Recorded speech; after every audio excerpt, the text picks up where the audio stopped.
Good afternoon, and welcome to the first technical game of the 2024 Intercounty Baseball League season for Majors TV. My name is Justin Koehler, and it's a lovely day for some baseball. The sun just started to peek out. We had overcast for most of the day, and it's sitting at about a nice 21 degrees. So as we get going, this is an exhibition game, so it technically does not count, but I'm sure all of us here and those of you at home watching are excited to just see some baseball in general. Today's matchup, we'll see your London Majors take on the Hamilton Cardinals. And to get the start for the Majors today is Daniel Gore, now returning to the ball team after first being with the team back in 2022 for their championship season. And he's hoping for a little bit more work this year. He had 3 starts back in 22, and he's excited to play a bit more. Now, without any further ado, let's send it up to Ty and Dylan over in the Game Day press box to get the game rolling. Gentlemen. Justin, thank you. We are in the Game Day London broadcast booth for the BP8 Fitness pregame show. Dylan Baker and Ty White with you. Ty, Justin mentioned it. It's a beautiful day for baseball, and there's no better place to get the unofficial season started than Labatt Park. I mean, it really is. Baseball, an historic summer pastime across North America, traditionally having the ability to bring both large and small communities together. And there's really no better personification of that than the Intercounty Baseball League in Southern Ontario. And what better place to get the season started than at the world's oldest baseball grounds in Labatt Memorial Park in London, Ontario, with a Majors home game. Dill, it's a real pleasure to be with you here today. It's great to have you as well, Ty. Welcome to the broadcasting. Welcome to Justin as well, joining us for Majors TV coverage of the 2024 London Majors season. Now, last year, Ty, a bit of a disappointing year for both of these teams. Hamilton had a good start, tailed off at the end. The Majors coming off a couple of championships, finished in 7th. Yeah, as you just mentioned, the Majors in 2021 and 2022 back-to-back championship seasons. So it was a real letdown that they finished 8 games below 500 last year at 17-25 finishing the year, and a first-round loss in 5 games to the Kitchener Panthers. On the flip side, though, Hamilton also a little bit disappointing. They were clinging on to that 3rd spot for the majority of the season, then eventually dropped down to the 6th place, finishing 19-23. They were 8-13 on the road, so they could have a tough time here today. And they also saw a first-round exit to the Barrie Baycats. But both teams looking to build on their seasons from last year and come in more successful this year. Majors looking upon a lot of new faces in the Majors uniform this year as they hope for the bounce back. Yeah, quite remarkable. The Majors having 9 new players out of 22 on their roster. That accounts for more than 40% of the team. You have 16 Canadians, 4 Dominicans, and 2 Americans with dual citizenship. So a lot of new faces that you'll get to see here today in something that we like to call almost a spring training game it is for the Majors with this exhibition. But really excited to see a lot of new faces that could help them get back to a championship pedigree of roster. We'll see a lot of different changes throughout the ball game, so bear with us here on our Majors TV coverage. Let's take a look at the pitching matchup today, presented by Throw, London's original knife throwing. Daniel Gore gets the start for the Majors. Yeah, a 6'6" monster from Tecumseh, Ontario. It's his first year back with the Majors since the 2022 championship season, where he pitched Game 1 of the Brantford Dominico Cup Series, formerly of the Madonna University Crusaders in Livonia, Michigan. He's a guy that will certainly be relied on this year and is going to battle today, we'll see for the first time, for that 3rd or 4th starter spot on the pitching rotation. And not to mention, it's also his 26th birthday today, Dylan. Well, happy birthday to Daniel Gore. On the flip side, veteran tall right-hander Brett Lawson. Yeah, Brett Lawson, 6'8", another monster on the mound, formerly of Northwestern Oklahoma State University, and played for a plethora of teams in the Intercounty Baseball League already. The Maple Leafs, the Baycats, the Royals, and the Jackfish just last year. All the credentials he needs to warrant a starting role he has on opening day of this exhibition play. It should be a really fun ball game. We'll take a quick break and be right back once again. This is the pregame show presented by BP8 Fitness, functional strength training for every body.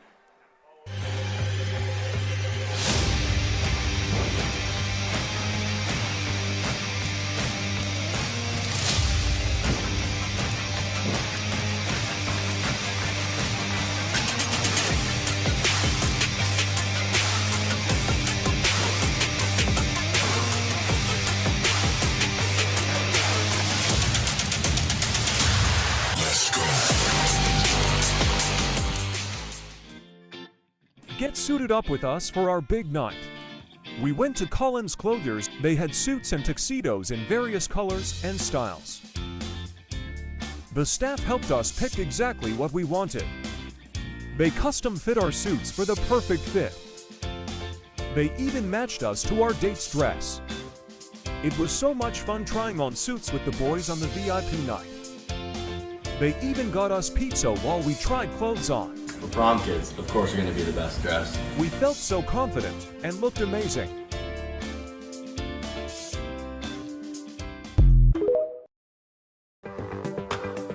Hello, my name is Jim Nuther with Nuther's The Award Store. Come along with me on a virtual tour to take a look at our amazing products and services that we're able to provide to you to help you with your recreation needs.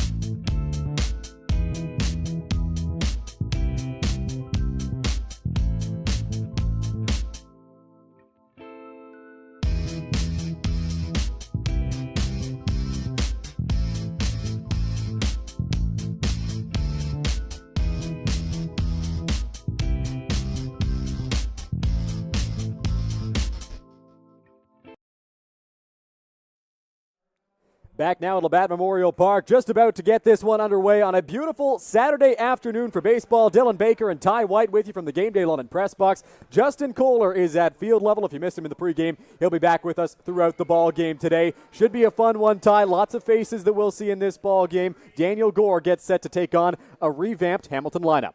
Yeah, Daniel Gore looking to get a good start this year. As we mentioned before, he hasn't been with the majors in over a year, already taking a break last season, but comes back and looking to build on his performances from the past, potentially battling for that third or fourth rotation, starting rotation, I have to say, in the pitching lineup. And on the flip side, too, the majors will have their handful, at least for the first couple innings, with Brett Lawson. What we didn't mention him in the pregame is he is 45 years old in his 18th season of Intercounty Baseball League play. And he's certainly someone who is reliable on the mound, playing for a lot of teams over the years in the IBL. So two great starting pitchers, tall starting pitchers, to say the least, Dylan. Absolutely they are. And for Daniel Gore, he'll have to face Len Pacota's first lineup as the manager of the Hamilton Cardinals, which will be led off by former Welland Jackfish Brandon Nicholson. Yeah, Brandon Nicholson takes the first spot, and second is Tyler Duncan. Third is Josh Williams. Batting fourth, Dennis DeManning. Fifth is Louis Bernard.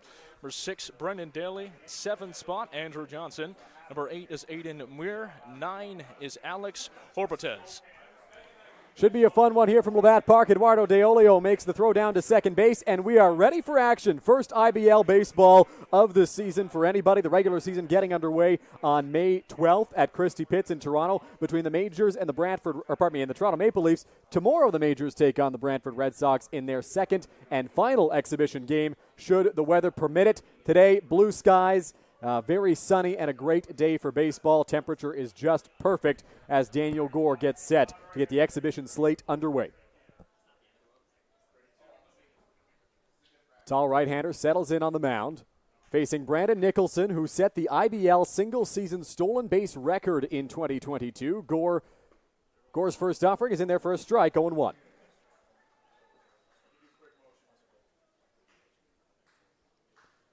Nicholson, one of the original Welland Jackfish, started with the team in 2019 and then left to Hamilton at the deadline last year. He skies this one. Shallow right field. Krasminski going out. He calls off the right fielder Drew Lawrence, and he will make the catch for the first out. Yeah, pretty routine play there for Lawrence, and a nice start from Gore, seeing two good pitches on a fastball there in the second one that got his man swinging up for an easy catch out in the right field area. So that'll bring up Tyler Duncan. Duncan, a very dangerous bat. He was the Intercounty Baseball League most valuable player last season, Ty. Certainly someone who the majors have to watch out for and will be looking to pick off. It's always hard to have the second season with the same amount of considerable strength that he did the year before. But he has an opportunity to here, and Daniel Gore's second opponent. First pitch from Gore misses off the plate outside. Eduardo De Olio had a hard time hanging on to that baseball. As mentioned in the pregame show, we're going to see lots of different rotations. We may see Brad Verhoeven come in to catch. There will be re-entries as Duncan sends that one to left field. Joseph initially broke back, now charging in into a slide. He makes the catch. Starling Joseph with a little bit of flair for the second out of this first inning. Yeah, what a play by Starling Joseph, as that ball seemed to get a little bit more underneath him than he originally thought, off a nice hit off the Souk British Columbia native. But an out in the end for the Majors. That'll bring up a familiar face for Majors fans. Josh Williams steps into the batter's box. Williams was with London in 2019, 2021, and last year in 2023. Now a member of the Hamilton Cardinals. He's the DH in today's ball game. Gore kicks back into the windup and delivers the first pitch. Williams hits that one on the ground foul. Looked like it may have gotten a piece of his foot as well.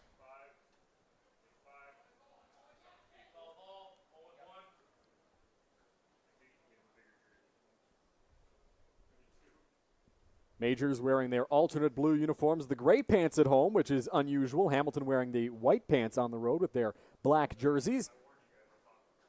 Here's the 0-1. Swing and a miss, 0-2. Beautiful pitch, just too hot to handle there from Daniel Gore. Strong start so far. Gore and Williams never intersected in their time with the Majors. Gore came to London in 2022, which was the year that Williams was recovering from his several leg injuries. Gore looking to set him down and end the top of the first inning here. Little hesitation in the windup and the delivery, breaking ball. Williams fouls that one off, and the count remains no balls and 2 strikes. Yeah, just a nice play by Williams to keep the at-bat alive. Took a chop at that one, got a nice little piece of it.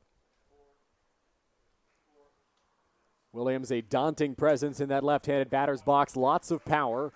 Gore trying to set the side down in order. Here's the pitch. Williams skies that one left field. Joseph moving over. Wind pushing a little bit. He's camped under it and makes the catch. The side is retired. A successful first inning for Daniel Gore. Yeah, Daniel Gore didn't even have to look at that one. He put his head straight down and started walking towards his own dugout. He knew what was going to happen there. 3 up and 3 down. Fantastic, perfect start for Daniel Gore. Exactly what the Majors were hoping for Daniel Gore on that last fly ball. Looked like the wind was playing a bit of a factor there with Starling Joseph. It was tailing just a little bit. We can feel the breeze up here in the press box, which is nice on a day like this, but it might be something to watch in the outfield. 100%. As you could see earlier on the second at-bat, Starling Joseph had a ball that almost got underneath him. He was able to make a nice recovery, though, and a beautiful catch ultimately that saw him diving to his knees. Beautiful play from a person who's familiar with that, Starling Joseph. You see Brett Lawson on the mound there for the Hamilton Cardinals. He will take on this London Majors lineup today, revamped by Majors manager and GM Roop Chanadat, which begins with Champ Gardner, Gibson Krasminski, and Eduardo Deolio. If we go back to the mound, Brett Lawson, as you mentioned, 6'8" monster last year, playing for the Welland Jackfish and then transitioned to play for the Cardinals. He is about as seasoned of a veteran that comes in the Intercounty Baseball League, and also a former Dominico Cup champion. He has all the credentials needed to warrant a starting role on opening day, and he's going to have it here for this first exhibition game. We'll see what Lawson offers. Had a bit of a down year last year with the Welland Jackfish and the Hamilton Cardinals, an ERA that was quite high at 16. It'll be Starling Joseph, Cleveland Brownlee, Tommy Reyes-Cruz, 4-5-6, then Victor Plaz, Caden Cardoso, and Drew Lawrence to round things out in the London Majors lineup here today that Brett Lawson will face. Lawson in his 18th Intercounty Baseball League season. He's been around. He knows the league very, very well, and looking to help get some of that experience to rub off on a relatively young Hamilton team, some guys who aren't quite used to the IBL. You talk about a big presence on a team, not just with his tenure in the Intercounty Baseball League, but quite literally a 6'8" massive presence nearing Randy Johnson type height, and someone who you definitely can't miss on the mound. Someone like that, whose pitching is just so high up and gives a lot of trouble to opposing batters. And we'll see how the London Majors can deal with that so far in their first at-bat of the 2024 IBL exhibition season. So that'll bring up Champ Gardner here to lead things off for the Majors. Gardner, lots of speed, one of the new faces in the Majors lineup. Lawson looks in, goes into the windup. Here comes the first pitch. In there for strike 1 to Gardner.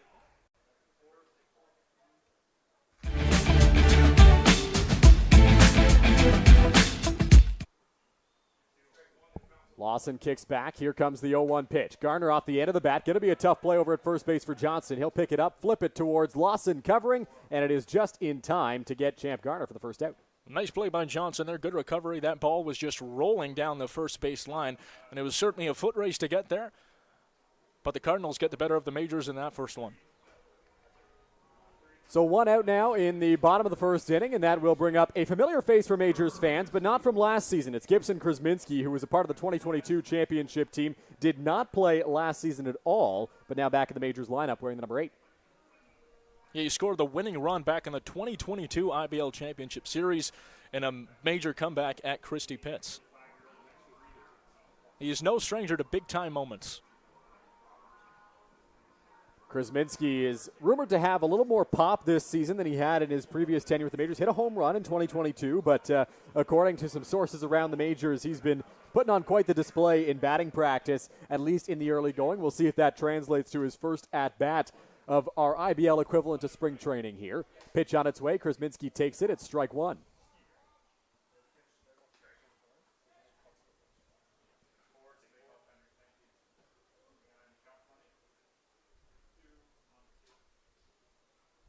Into the windup, pitch from Lawson. Krasminski hits that one hard. Going to be a tough play at second base. It's booted off the glove, and Krasminski's going to beat it out. What a start for Krasminski, someone who's expected to hit over that 300 marker this year, Dylan. And a perfect start for him off a dribbling ball towards the first base side, and the second baseman just could not make a play on it as there was too much bounce. We'll see if that's ruled an error or a base hit for Gibson. Krasminski was a tough play. But the second baseman over there, Alex Horobets, was stumbling a little bit on his way to get that baseball.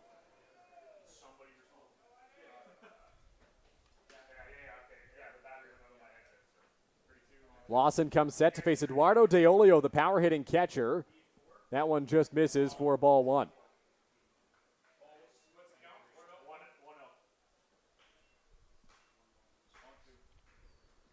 Krasminski takes his lead off of first base. DeOlio had a 4-home run game last season in Kitchener for the Majors.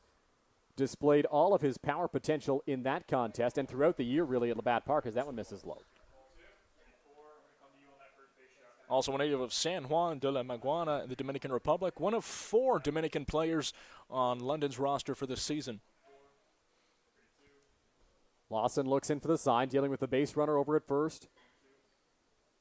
Comes set and deals. That one just high to DeOlio. 3 balls, no strikes to the power-hitting backstop. There's one thing you can certainly say about Eduardo is that he has fantastic eyes at the plate. A .333 average last year with 13 homers and 41 RBIs. DeOlio missed the bulk of that season due to injury as well, so Majors manager Rube Chanardad hoping he can stay healthy this year and display that power year-round. Taking on 3-0, that one just does catch the inside corner, and it is 3 balls and 1 strike.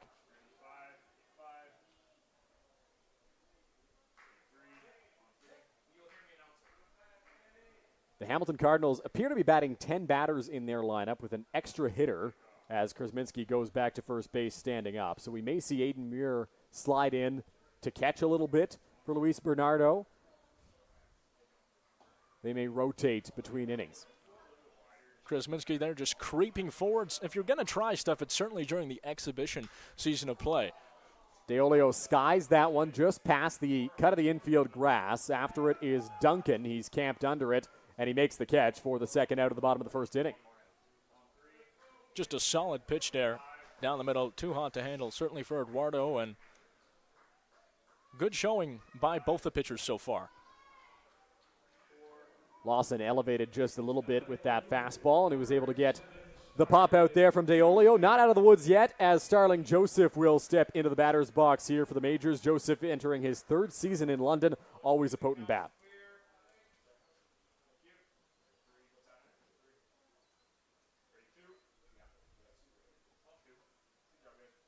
Joseph ready's in the batter's box. Lawson comes set, delivers, swing and a miss. Throw over from Bernardo. Not in time to get Krasminski. Close play over at first base. Looked like Johnston just missed the tag over there and allowed Krasminski to get back safely. Yeah, it was a great read by Bernardo to get the ball over there. It was almost in time too, Dylan, accounting for that next out. But a heads-up play to get back by Krasminski. Bernardo, a veteran catcher. Cardinals GM George Halim was very complimentary of his leadership behind the plate.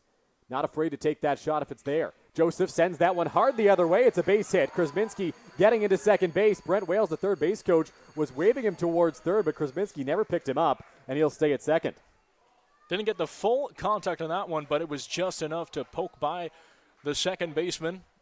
And the second hit on the day for the London Majors in their first series of at-bats.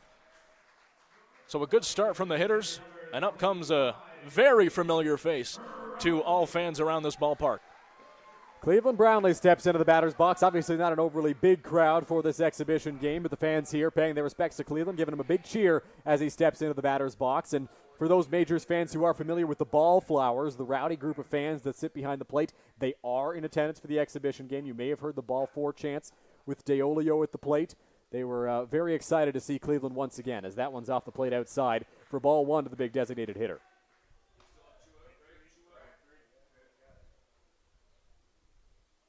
2 on for Brownlee, an early RBI opportunity here against Brett Lawson. Comes set and delivers. Swing and a miss from Brownlee. 1-1. That was a nice pitch, just got the better of Brownlee there. Took a hard chop at it, and it went below him. 1 ball, 1 strike, 2 out. Krasminski stands in scoring position at second base. Starling Joseph over at first. Creeping in the second baseman, Horobets. Here's the pitch. Inside corner on Brownlee. He doesn't like the call. He thought it was a ball, but the count moves to 1-2 regardless. Not at all. Visually displeased with that call there, but he's seen many pitches throughout his 14-year career, so he'll just knock it off. 2 guys with a lot of tenure matched up right now. Brett Lawson in his 18th year, Brownlee in his 14th year. These two have seen it all in the Intercounty Baseball League. Brownlee flares that one to left field. It's going to get down. Left fielder Kozak was deep. Here comes Krasminski charging to the plate. The throw is cut off, and the Majors are on the board first. It's an RBI single for Cleveland Brownlee. Nice play by Cleveland. Brownlee just poked a softie out to that right field side and was able to drop in there to score Krasminski. Their first run so far of this exhibition play and of the 2024 season in general, and it comes from the veteran. So 2 runners on now once again. Starling Joseph moves into scoring position, and Tommy Reyes-Cruz in his second season with the Majors will dig into the batter's box. Majors up 1-0 in this contest. Brownlee taking a big lead off of first. Reyes-Cruz skies that one to right field, moving back on to Dennis DeBenning. He's got room, camped under it, makes the grab, and the side is retired. The Majors, they strike first in this ball game. Cleveland Brownlee's RBI single has London ahead 1-0. We'll take a quick break and be right back. You're watching the Majors and Cardinals live on Majors TV.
Back now here at Labatt Park for the second inning of play between the Majors and the Hamilton Cardinals. Dylan Baker, Ty White with you for the action today. London ahead 1-0 after 1 thanks to, who else? Cleveland Brownlee with the RBI single.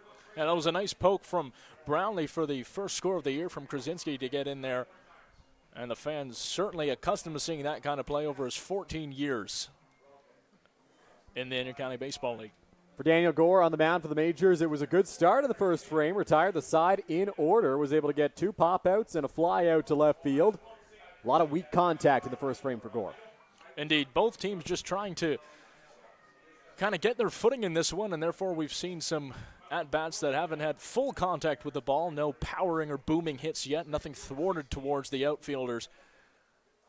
A couple pokes, a couple softies that got through. But you can accredit some of that definitely to the pitching. And Daniel Gore, as we mentioned, perfect through the first 3. Let's see how he does now. Dennis DeBenning into the batter's box here for the Hamilton Cardinals to lead off the second inning. The cleanup hitter in today's game. Pitch from Gore. DeBenning lines that one into left center field, and the Hamilton Cardinals are into the hit column. The cleanup hitter gets a single. A nice hitter. First really, really strong hit, I'd say, from Dennis DeBenning. Played his college ball at Humber College and also was a member of the Welland Jackfish in 2021. So DeBenning gives way to the catcher, Luis Bernardo. Bernardo was a part of the Baltimore Orioles organization, reached high A with them. Played his first year with the Cardinals last year, 6 home runs, 43 runs batted in. 2 of the better import catchers in the IBL in this game between DeOlio and Bernardo. First pitch from Daniel Gore finds the outside corner, 0-1. Bernardo, a native of San Pedro de Macroa, the Dominican Republic. Also home to Sammy Sosa, famously enough. And Starling Joseph. Gore sets. Here's the pitch. Hit hard, in the hole. Tough play for Victor Plaz. It will get by him into left field. Charging hard around second, DeBenning, but with Joseph ever so close, he's not going to challenge him, and the Cardinals are in business. 2 runners on, nobody out. Bernardo read Gore like a book there. That was a sliding ball coming in to the right-hand side of the plate. Was able to get the timing perfect on that one. I think he was anticipating that, Dylan. Yeah, it looked like he was prepared for that offering from Daniel Gore. So Gore cruised through the top of the first inning, now running into a bit of trouble here in the top of the second as Brennan Daly steps into the batter's box. First pitch, breaking ball, doesn't get the call, 1-0. It's a second breaking ball offering in a row there from Gore. I'll likely look to change it up. Gore peeks back at second. Here's the pitch. Fastball misses high, 2-0.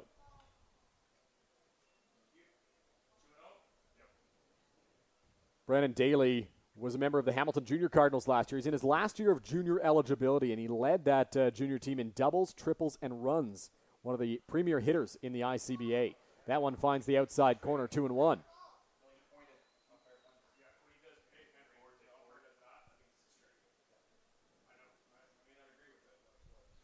2 balls, 1 strike the count. Nobody out, 2 runners on here for the Hamilton Cardinals. Pitch on its way, hit hard towards second base. Little trouble for Kuzminski. He flips to Reyes Cruz, on to first. A double play for Daniel Gore, and there's 2 gone now in the second inning. Our first great defensive play of the year coming from the London Majors. A solid double play. Kuzminski with the play, and the throw was perfectly on time to get 2 out there for the Majors.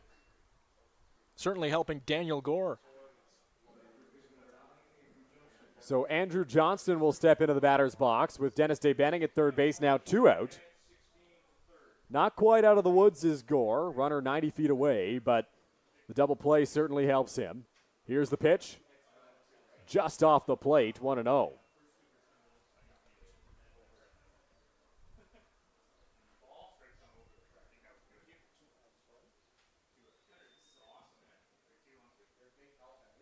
Into the windup goes Gore. Here's the pitch. Breaking ball floats in there for strike 1.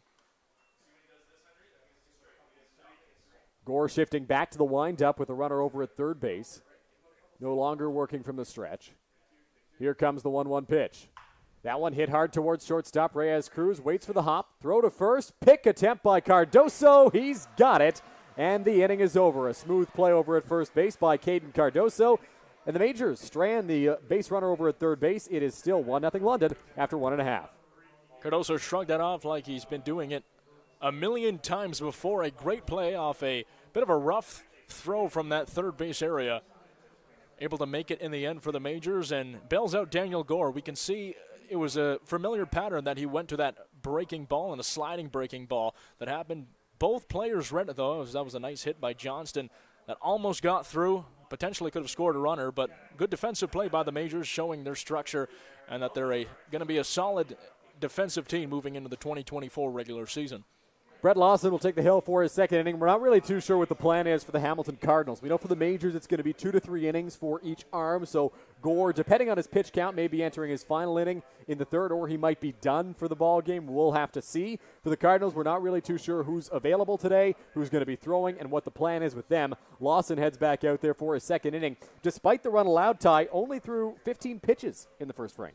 Yeah, that was pretty impressive, only on 15 pitches there, and as we've seen throughout last season, too, specifically towards the latter half of the season, the Majors had a little bit of trouble with pitching, obviously, coming off 2 fantastic seasons of pitching in 2021 and 2022. So that's something, and certainly a big aspect of the game that they're looking to pick up on going through into the 2024 season. And as you mentioned, Dylan, we're going to see likely a couple different pitchers on behalf of the Majors. Travis Keys is probably going to get in there, as well as Jonathan Henry and Skylar Janice. Uncertain for Hamilton's plans, but we also saw in the roster some of the Japanese talent that they have could see some playing time in this exhibition game. Yes, they are here. They're in uniform for the Cardinals. We'll see if they get used in this exhibition game or if Hamilton prefers to save them perhaps for a regular season matchup between these two teams. For now, it's Brett Lawson entering his second frame of work. He'll face the 7, 8, 9 hitters in the Majors order: Victor Plaz, Caden Cardoso, and Drew Lawrence. And Ty, it's going to be interesting to see, Caden Cardoso at the plate. Had terrific numbers in college last year, a slugging percentage over 800. We'll see if that translates to the IBL. I think it definitely will, as you see from most players who play a high level of college ball coming into the Inter-County Baseball League. Usually see immediate success, and I'm sure that's something he can carry over into this season. So Victor Plaz will step into the batter's box. Played with the Barrie Baycats last year, got into 26 games for Barrie. We'll likely see some more action this year for the Majors. Plaz will likely bounce around the infield. He's got the ability to play pretty much anywhere, but will probably stick to the corner infield spots. Brett Lawson into the windup. Here's the pitch to Victor Plaz. Misses for ball one. Yeah, Plaz played for a bunch of different teams in the States. Central Methodist University, also Calderton College, and Upper Iowa University. So kind of all over the United States. 2 balls, no strikes here to the big Majors right-handed hitter.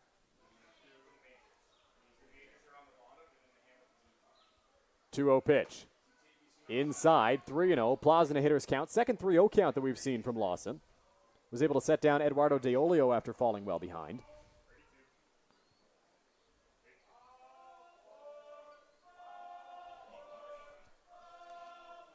3-0 home, driven to left field and deep. Victor Plaz has his first home run in a Majors uniform. An absolute bomb to left field, and it's 2-0 London. What a way to get started for Victor Plaz in his first at-bat of the 2024 season. It's a 100%er. It's a bomb out to that field side, and just a beautiful way to get started. A perfect swing off a hanging pitch that he just absolutely destroyed, Dylan.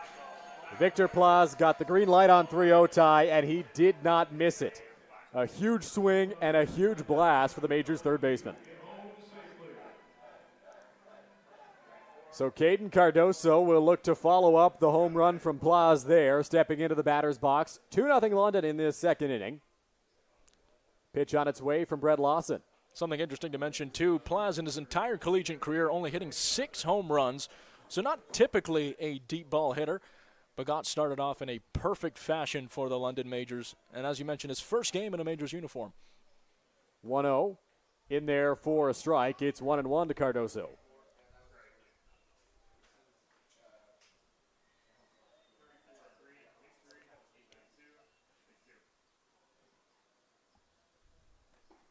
Here's the pitch. That's in there, and it's 1 ball and 2 strikes.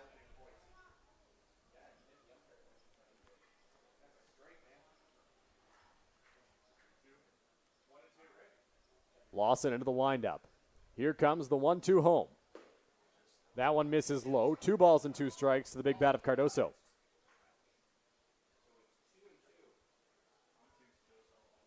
Majors out to the early lead. 1 run scored in each of the first and second innings. The big right-hander delivers. Cardoso hits that one hard towards second base. Picked there by Horobets. He'll throw on to Johnson at first, and there's one gone. Perfect play by Horobets. Great positioning off a bouncing ball that was coming in with some considerable speed, but able to make a rather routine play in the end. So 1 gone now in the frame for the number 9 hitter, Drew Lawrence. Lawrence in right field today, somewhere we haven't really seen him before. But getting the action in right, you can expect Starling Joseph to play a lot of left field this season. A natural right fielder, but with Byron Reichstein in right for the Majors in the regular season, Joseph will likely see action in left. Lawrence flares this one, shallow right field, charging Dave Banning into a slide. He can't come up with it. So Drew Lawrence will reach base, and the Majors have a 1-out base runner. For the second time now, we've seen a ball almost get underneath an outfielder, and in that case it actually did. Drop down nicely off a play that easily could have been an out in the end, but still checking in here, and players getting used to the feel and getting back into the swing of things. So that error there is going to earn a first base positioning for the Majors. Looks like they've ruled that one a hit, Ty, for Drew Lawrence. Tough play for Dave Benning, charging hard into right field. Interesting to see whether the Majors employ some small ball. They've got speed on at first in Drew Lawrence, who's a defensive back for the London Beefeaters, and Champ Garner at the plate, who has some speed as well. Lawrence missed the signs. Now he's got him as Lawson comes set out there on the mound. Here's the pitch. Lawrence is running. Swing and a miss from Champ Garner. It'll get to the backstop. Lawrence will turn around second, but Bernardo on it quickly. Looked like a bit of a hit and run there for the Majors. Garner chased a pitch he normally wouldn't, and Lawrence was on the move. Definitely chasing a pitch there that he wouldn't normally hit. It was a nice pitch, though, from Brett Lawson, low and outside. And although he's had a little bit of trouble in this game so far, already giving up a home run, as we mentioned, a seasoned veteran, Dylan, someone who's seen it all before and has a bunch of different tricks up his sleeve moving in the second inning. 0-2 count here on Champ Garner. Runner in scoring position now, Drew Lawrence. Lawson takes a breath, sets, peeks back, and delivers. Swing and a miss, strike three. So Champ Garner down on strikes. The first strikeout victim for Brett Lawson in this contest, and there's two away in the second inning. There comes that 6'8" speed and power on top of the ball. Just way too hot to handle there for Lawrence, and a nice pitch and the first strikeout of the 2024 season. Gibson Krasminski will dig into the batter's box here for the Majors. He reached on an error by the second baseman Horvitz in the first inning. Scored the first Majors run of the contest on the Cleveland Brownlee RBI single. Has a chance to drive home another runner for the Majors and extend their lead. First pitch from Brett Lawson. In the air, hit well to right field. Gibson Krasminski has given this one a ride. Dave Benning back at the track, and it's off the wall. Krasminski around first. He will head into second. He's got an RBI double, and the Majors are out to a 3-0 lead. That was belted, just thwarted towards that back fence there. Not in time for the outfielder to be able to make a play on it. And a beautiful, beautiful hit that gets London potentially within scoring position.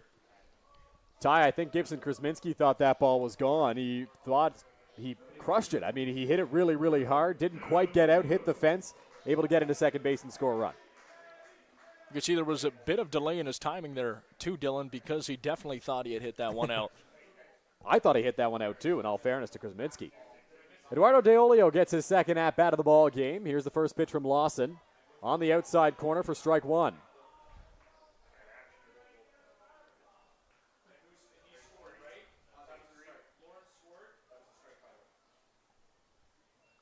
Action in the Majors bullpen. Travis Keys looks like he's getting loose. De Olio lines that one straight back to the screen. 0-2. Skylar Janice was throwing earlier. We anticipate he'll likely close this game out, but it's possible plans may have changed.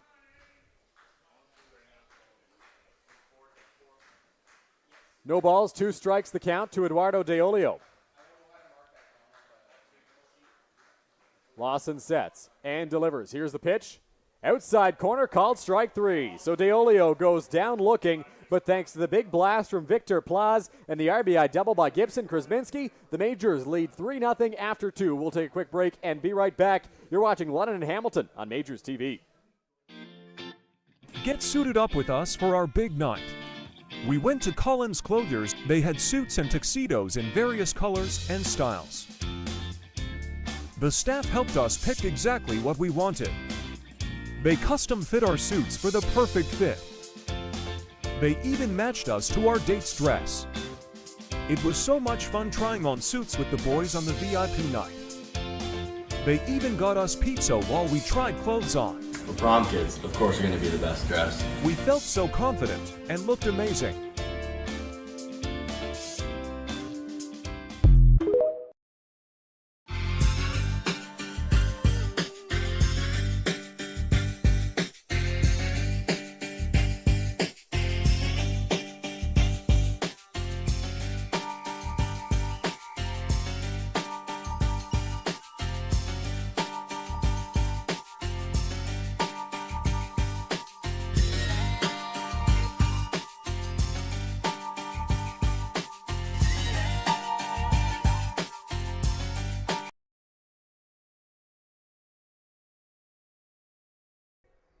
Back now at Labatt Park for the third inning of play between the Majors and the Cardinals. Ty Daniel Gore back out there for his third inning of work, sitting at 18 pitches through 2 innings.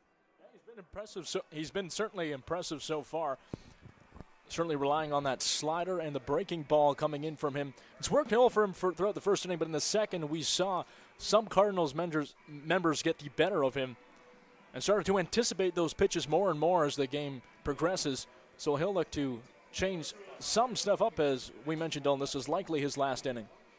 Little change for the Majors behind the plate. Eduardo Deolio taking this inning off behind the plate. Brad Verhoeven comes in to catch.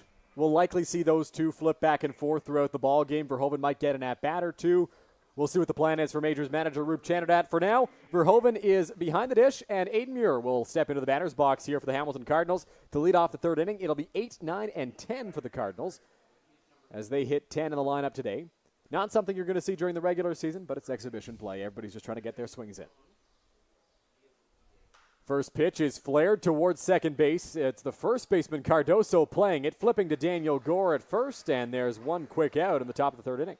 Great play by Gore to come over and recover there and delivered a nice pitch that was hit off just the wrong area of the bat to create an awkward pop-up and an easy out for the Majors. Good play by Cardoso, ranged far in the hole towards second base, and Gore had to come over and cover. They get the first out, and that'll bring up Alex Horobets.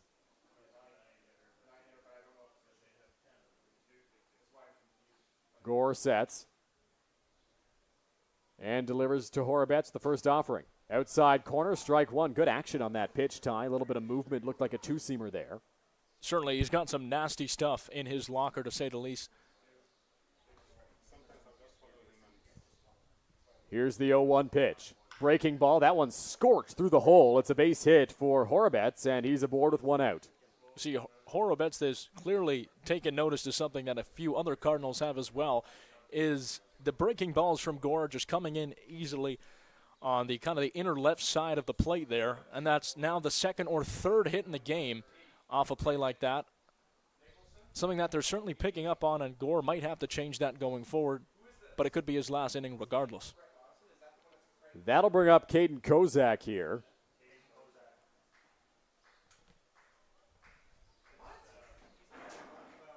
The number 10 hitter. Here's the pitch. Off the plate outside. Ball one.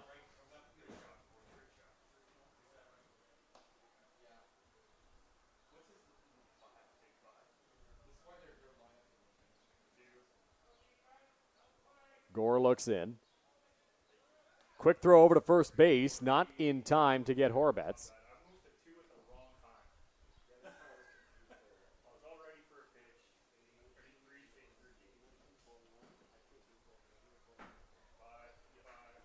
Kozak ready in the batter's box. Gore looks in for the sign. Healthy lead over at first base for Horobets. We'll see if Len Pacoda and the Cardinals put him in motion. Not running here. That one in the dirt. Verhoeven blocks it, and the count moves to 2 balls and no strikes.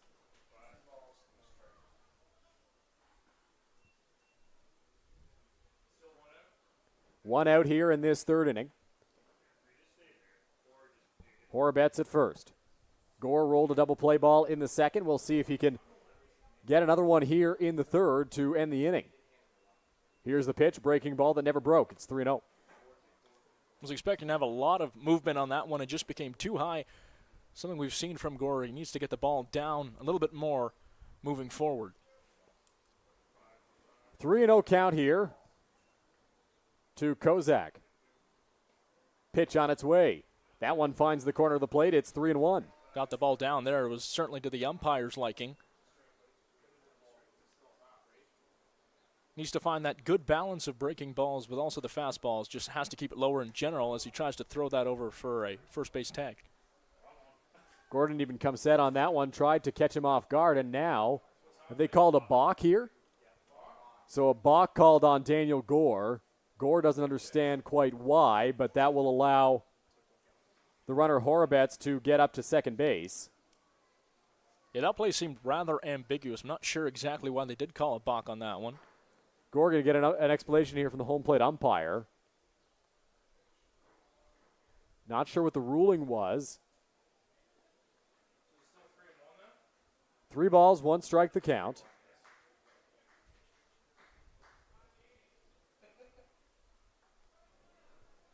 Gore seems satisfied enough with the explanation. So now runner in scoring position, one out. Double play ball no longer in order. Kozak in a hitter's count. Gore delivers. Outside corner gets the call. It's 3-2.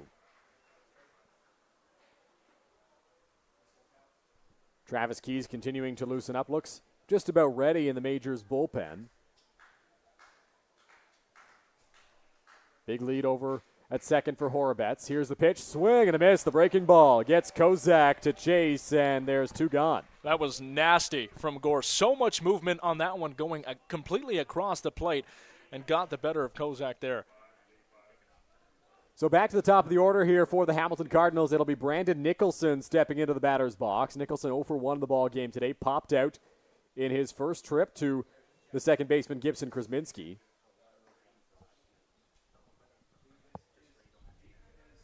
Gore peeks back at second and delivers. That's well off the plate for Hoven. Loses his glove and his mask. Kozak will get to third. Nobody's covering the plate, but Kozak a hard turn, and he'll head back to third. Horobets over there.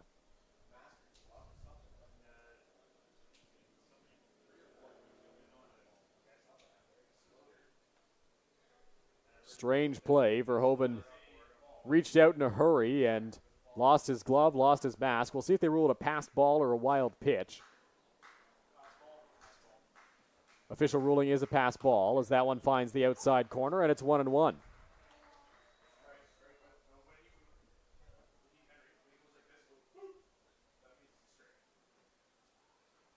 Into the windup goes Gore. Here's the pitch. Breaking ball. Just missed the top of the zone, I would think. Looks like it did. Brandon Nicholson has a good eye throughout his career in the IBL. 284 average, and someone who's accustomed to getting on base. So good look there on what was definitely a close call. That one misses as well from Gore. Not a guy you want to have on the base paths. Touch on his speed off the top. Set the single-season stolen base record in 2022 with Welland. Can certainly swipe some bags. Here's the pitch. Nicholson scorches that one, but it's well foul, and the count moves to full at 3-2. It's rare that we've seen Gore ahead in his count here on his pitches thrown towards the plate, but what has bailed him out is just those one or two really key ones that forces a very bad swing and a tough positioning of the bat. Outside corner, called strike three. Nicholson doesn't like the decision from the home plate umpire, but regardless, Daniel Gore is through 3 scoreless innings, a stellar performance up to this point for the Majors right-hander. That was a fantastic pitch, low and outside there. He's done great all game long so far, and I'd say I actually have to agree with the batter there. That looked slightly outside to me, but nonetheless, it's 3 fantastic innings on behalf of Daniel Gore. Certainly did his job today. Daniel Gore, terrific performance. We'll send it down to field level now. Here is Justin Koehler with an update.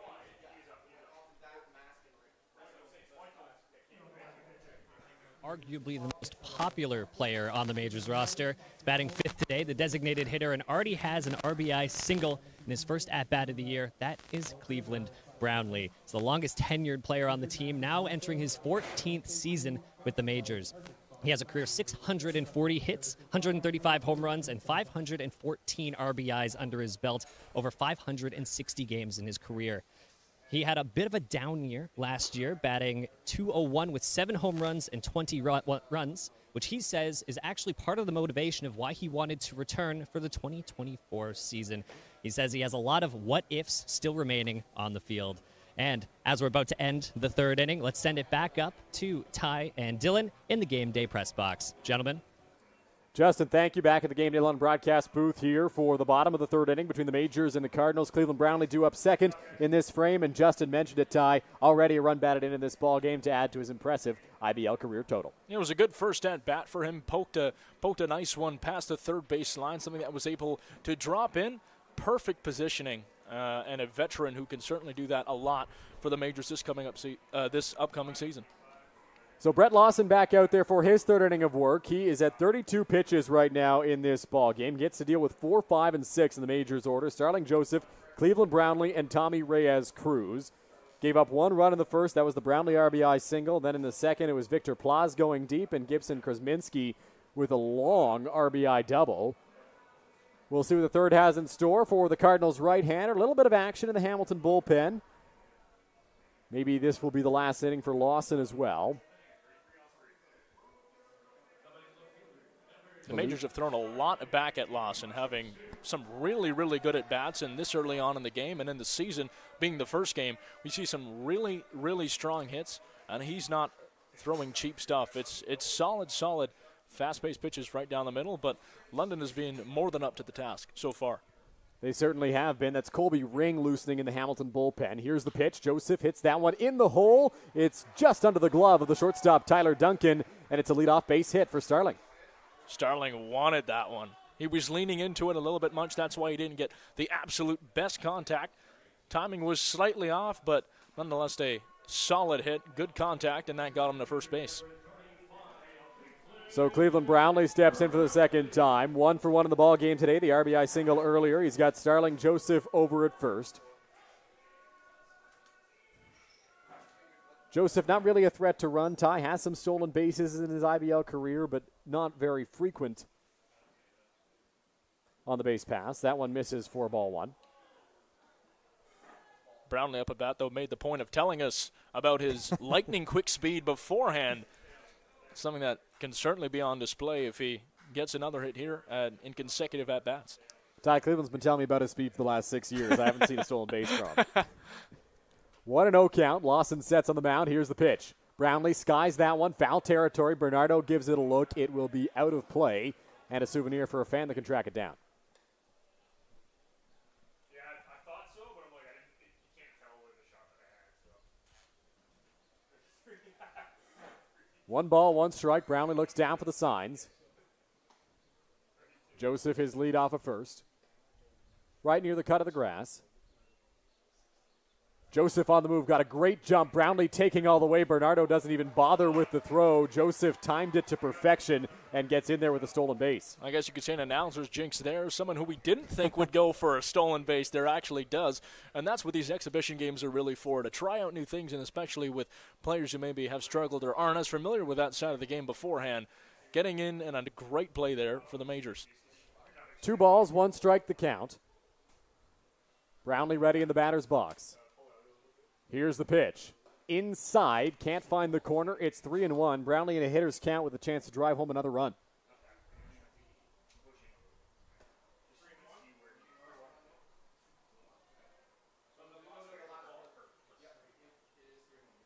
Here's the 3-1 home to Brownlee. Checked his swing. Did he go? Steve Cochran says yes, he did. And Brownlee will have to stay in the batter's box as the count runs full.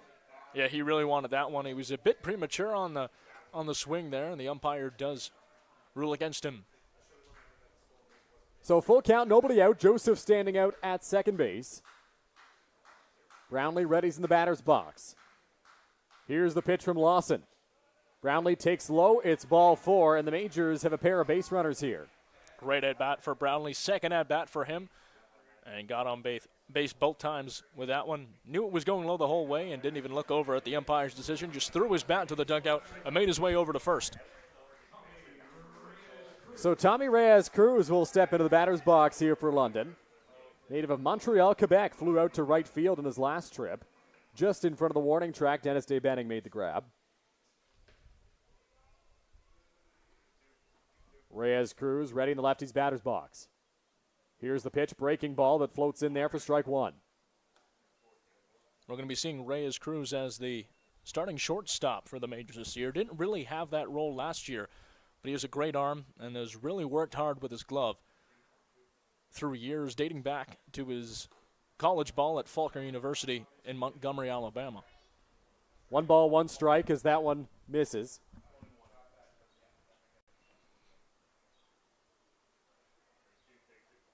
Montgomery, Alabama, home of the Montgomery Biscuits, Ty. There you go. Minor league team for the Tampa Bay Rays, I think. I believe you're right. Lots of interesting names and a plethora of collegiate experience. And when you talk about a team like the Biscuits, lots of minor league experience among plenty of players in the Intercounty Baseball League, ranging from all sorts of teams. Pensacola Blue Wahoos, Chattanooga Lookouts are 2 of the names. Lots of minor league experience on both sides in this ball game. Reyes-Cruz ready in the batter's box as a 1-2 count. Brett Lawson trying to put him away. Sets on the rubber and delivers the pitch. Swing and a miss, strike three. Reyes Cruz goes after the high fastball, and he's set down for the first out. Yeah, Cruz was chasing that one just a little bit too much, I think, off a very, very strong pitch. Coming in with considerable speed, but obviously a little bit higher, trying to throw him off his game, and it worked to perfection. So Brett Lawson going to get a visit on the mound here. And looks like he has reached his pitch limit for the game today. So Brett Lawson preparing to exit. It looks like he's handed the ball over to manager Len Pacoda, and that'll be all for Lawson in this one. We've got a pitching change coming up, and that is brought to you by Throw, London's original knife throwing. We'll get to the new arm and all the details when we come back. Hello, my name is Jim Nuther with Nuther's Award Store. Come along with me on a virtual tour to take a look at our amazing products and services that we're able to provide to you to help you with your recreation needs.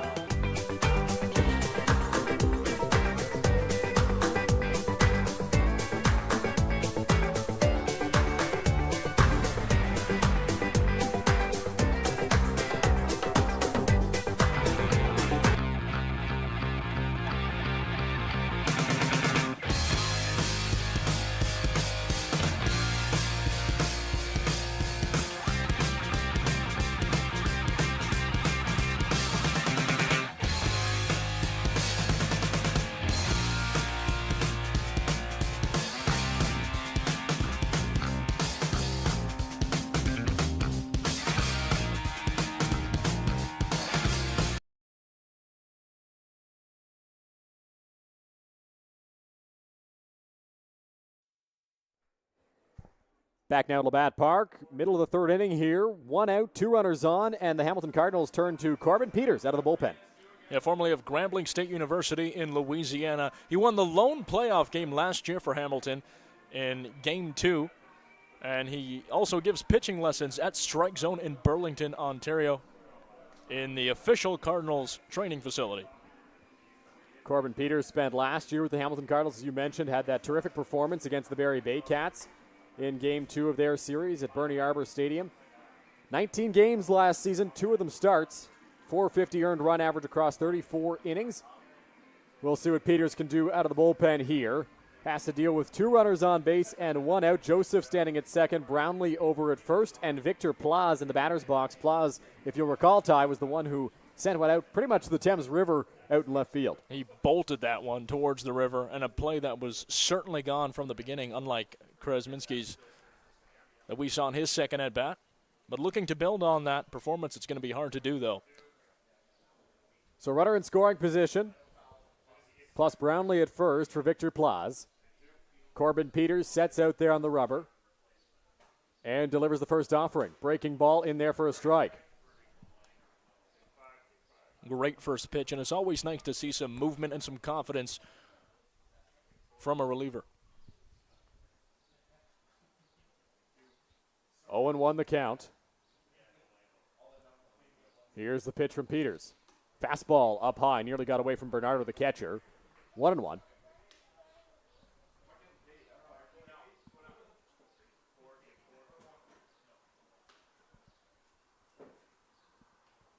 One ball and 1 strike to Victor Plaz.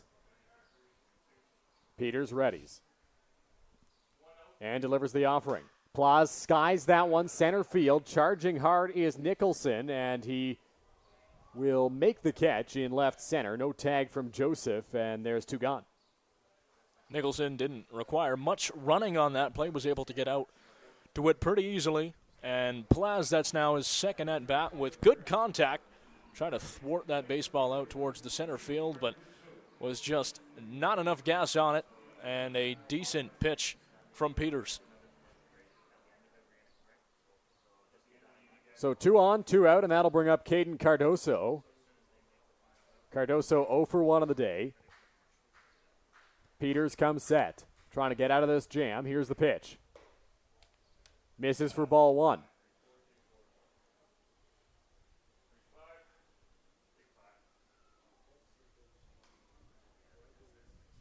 Majors have scored in each of the first 2 innings, trying to make it 3 in a row. They're up by 3 runs as the breeze picks up. 1-0 home to Cardoso. Low and inside, 2 balls and no strikes.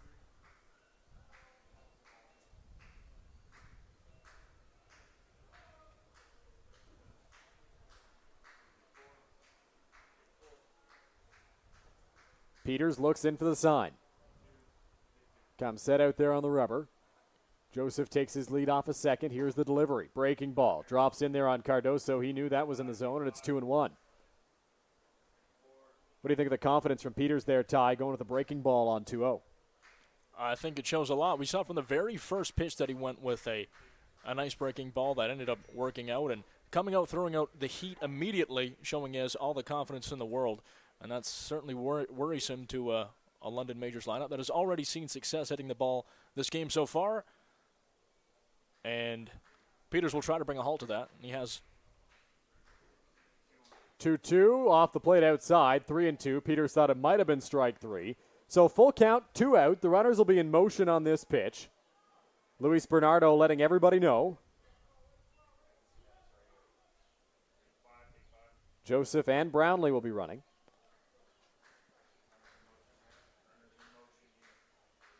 Peters sets. The full count pitch to Cardoso. Swing and a miss, strike 3. Corbin Peters escapes the jam. A strikeout of Caden Cardoso to end the bottom of the 3rd inning. We're through 3 complete from Labatt Park. Majors lead 3-0. Ty White on the call. When we come back, Majors and Cardinals on Majors TV.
Get suited up with us for our big night. We went to Collins Clothiers. They had suits and tuxedos in various colors and styles. The staff helped us pick exactly what we wanted. They custom fit our suits for the perfect fit. They even matched us to our date's dress. It was so much fun trying on suits with the boys on the VIP night. They even got us pizza while we tried clothes on. For prom kids, of course, are going to be the best dressed. We felt so confident and looked amazing.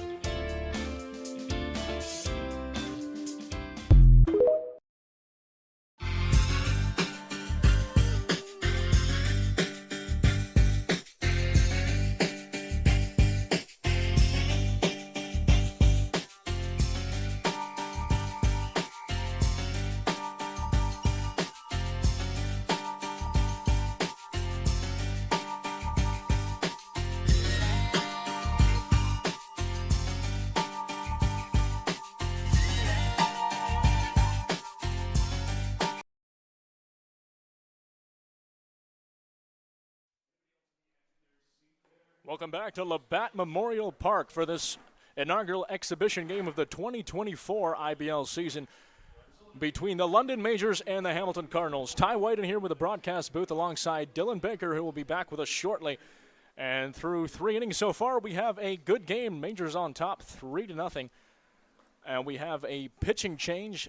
Daniel Gore getting taken out for the arm of Travis Keys coming in for the first time. Keys playing his college ball down in the States at Lake Michigan College in Brent Harbor, Michigan, as well as Aquinas College in Grand Rapids, and then ended off his career at Grand Valley State University in Allendale. Michigan all through and through, and is looking to make a strong start here for the Majors after spending the past few seasons with the Ilderton Red Hawks.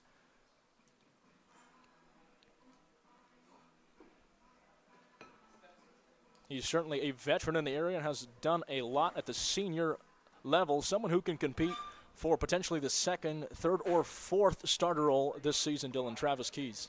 Yeah, it's going to be interesting to see what Keys does here in his first outing. He's known as a crafty lefty. He's not going to blow you away with his velocity, but he really knows how to pitch. And speaking to Majors manager Roop Chandidat, he feels that it's going to be a versatile asset to have Travis Keys in the roster, whether it's pitching out of the bullpen or starting.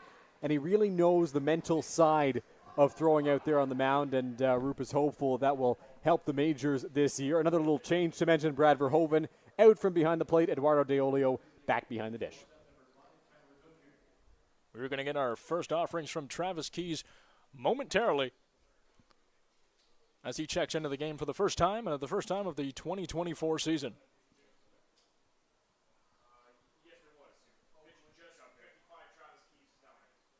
Keys on the 0-0, gets that one in there for strike one.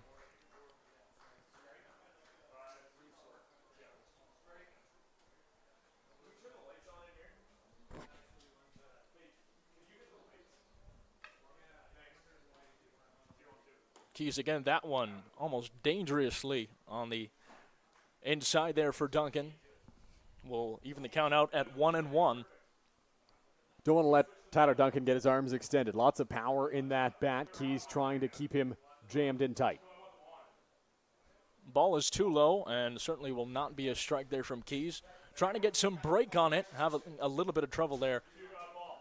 On the counterpart, though, as Peters came in to relieve on behalf of the Cardinals, he did a fantastic job so far, so it'll be certainly a challenge for Keys to match that level of play. Here comes Keys. 2-1, that one. Strike is in there for 2-2. Even count and back up for Keys. Duncan hasn't made contact with the ball as of yet. As Keys on the windup, gets that one inside, and just as I say that, Duncan pokes one out for his first hit of the game and of the season.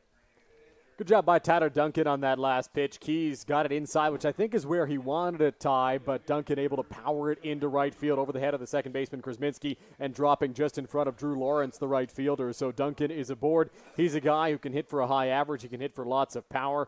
Really talented bat in this Hamilton Cardinals order, displaying his skill at the plate on that last offering. Williams checking in at bat now for his second time, 0 for 1 on the day. So far as Keys puts that one in there, it's going to bounce off the back catcher, and Deolio throws it in for an easy out at first. Nice play off a recovery from Deolio. Really good play there by Eduardo Deolio coming out of the crouch and making the grab on that ball that was just kind of stopped in the grass there around the home plate circle. Didn't even make it back out to the mound. Josh Williams thought for a moment he may have fouled it off. Didn't start running right away. Plenty of time for Deolio to get it down to Caden Cardoso and record a nice first out at the top of the fourth. It definitely appeared that he thought he might have fouled it, but it came right out. It was ambiguous at first, but that awkward positioning was covered up nicely by Deolio to throw that out up to the first base line. Keys gets that in there, and that's going to be strike one. Big swing there from Dennis DeBenning. He wanted to do damage on that breaking ball, but Keys able to switch up the velocity, and DeBenning way too early.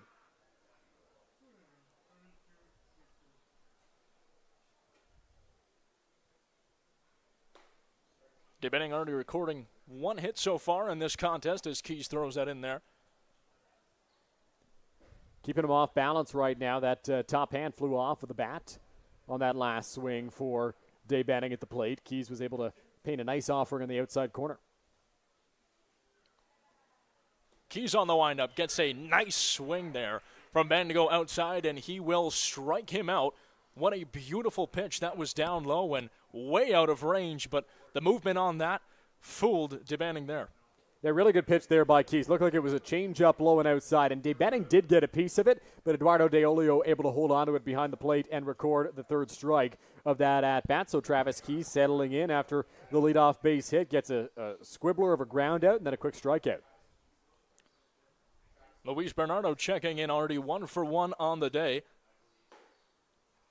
from the Dominican Republic, and he played in the Nicaraguan Winter League the past 2 off seasons with the Tigres. Yeah, Luis Bernardo was actually managed by Len Pacoda, the new manager of the Hamilton Cardinals in the Nicaraguan Winter League. So those two very familiar with each other. That ball in there, a play to the shortstop who throws that across, and a nice pick from Cardoso off the pass from Reyes Cruz, and that's going to bring us to the end of the top of the fourth. Good play there by Tommy Reyes Cruz. He had to dodge the runner, Tyler Duncan, and Duncan did it intentionally to kind of get in his way and cause some trouble. So he had to step around that baseball. Reyes Cruz scooped it up, and for the second time today, Ty, he spiked it. But Caden Cardoso, nice job on the other end making the pick. The first one was a nice backhand pick. This time on the forehand, and Cardoso able to record the final out of the frame. It's a great play from Cardoso there, and it looks like we're going to have potentially a pitching change here for the Cardinals. Yeah, it appears that Colby Ring may be into this ball game here for the Hamilton Cardinals. The lefty coming out of the bullpen for Hamilton. Last season, 12 games, all of them starts, went 3-7 and 54 and 2/3 innings, had a 724 earned run average, 37 strikeouts in 54 innings, 35 walks. That walk number a little more elevated than the Cardinals would have hoped. But George Halim, the Cardinals general manager, said this offseason for Colby Ring, he didn't have much time off between his senior year last year at the University of Antelope Valley in Lancaster, California, and his 2023 season with the Cardinals. So now that he's had the chance to have a full offseason, he is rested and ready to go. Cardinals hoping he can be a weapon in that rotation from the left side. Now the third pitcher we're seeing in the Cardinals rotation. As we mentioned, Dylan, previously, it's an exhibition game. Lots of different names and faces trying to get out there to break in their first pitches and at-bats of the 2024 season. Little change here for the Hamilton Cardinals. It will be Andrew Johnston taking over behind the plate, and over at first base it is Luis Bernardo. So Bernardo and Johnston will flip. Something the Majors just did with Brad Verhoeven coming in to catch a little bit. We're going to see even more changes for the Majors as this game progresses, but Hamilton making their first such swap. And I wouldn't be surprised, Ty, if we maybe get a look at Corbin Peters later on in this ball game, getting a fresh inning. He was able to get out of the jam for Brett Lawson once he reached his pitch count. It's possible that Len Pacoda will want to give him a chance to work in a fresh frame as well later on in the ball game. It's exhibition. Who cares? Peters came in doing some amazing things early on, with a strikeout to his name, but also had some incredible breaking balls. Everything seemed to be working for him there. So manager takes him out. Well, he's in a hot rhythm, but doesn't exactly matter during an exhibition game. Now, Dylan, moving into the 2024 season for the London Majors, as we mentioned previously, they had a bit of an off season last year, finishing 8 games below 500. What can they do, and what are the biggest keys to this team to get back to a championship pedigree roster? Quite frankly, Ty, it's got to be consistent pitching. I mean, last season we saw the pitching was up and down. There were games where it was stellar, usually when Owen Boone was starting. Now, Boone's not back this year for the Majors, so they're going to rely upon some different arms, and they're hoping for a bounce back from some of their key pitchers, and hoping for more consistency in general. They can't have games like they did last year where they'd be down 7 runs by the third inning, and so far it's looking pretty good in this first exhibition game. Bottom of the fourth, and Lawrence checking in for the Majors as we're going to get our first offerings from Ring. That ball in there, very, very high for ball one.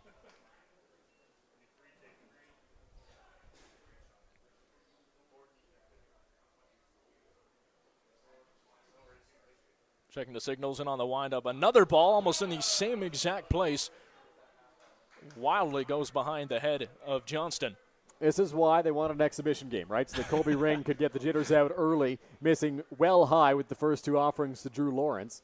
Lawrence, who had more walks than strikeouts last year, 13 walks to 12 strikeouts at the plate, certainly not afraid of taking a walk. Ring's third pitch in there, and that's going to be a strike dead down the middle, one that I think Lawrence might want back, looking towards his dugout. I don't hate the decision there for Drew Lawrence not to swing at that pitch. I mean, he missed wildly with the first 2 offerings. Sure, that one was a good one to hit, but you got to wait for Ring to come into the zone. Ring getting more in the general area now, but that one too far outside, and we're going to get a 3-1 count favoring Lawrence. Johnston tried to frame that one up for the home plate umpire, but oftentimes when there's too much movement from that catcher's glove, it's actually the opposite effect that takes place, and the umpire won't give you the call. That one inside from Ring, the same place as the previous pitch was, and it's going to be a walk to first base as Lawrence now 2 for 2 on the day. Drew Lawrence scored a run in the second inning, and one of the things that Drew does so well is he gets on base a lot, like I was just mentioning, and has plenty of speed over there for London. They were able to use the speed that Champ Garner has at the plate and Drew Lawrence. They tried to employ a hit and run in the last time that Lawrence got on. Didn't quite work, but Lawrence picked up the stolen base nonetheless. Speaking of which, Champ Gardner up to bat now, 0 for 2 on the day thus far. We'll see what Ring, if he can get a little bit more under control here, as that one's in there for strike one off the first pitch.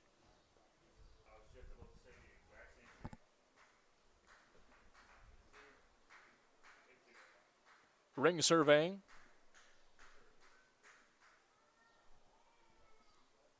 The 0-1, he's going to decide to throw back to first base. As scrambling back is Lawrence, and he'll be safe at first. Yeah, Ring and the Cardinals know the speed that Drew Lawrence has on the base pass. Just checking on him to see if the Majors are going to employ another hit and run perhaps, or just send Lawrence running.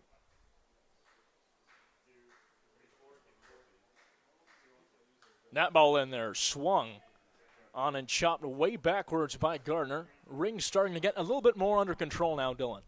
Yeah, Ring's starting to find the zone a little bit more consistently here against Champ Garner. Garner, not a guy who's going to display a lot of power, just trying to get the bat on the ball and maybe get some singles into the outfield, kind of a bat-to-ball guy versus a big power bat.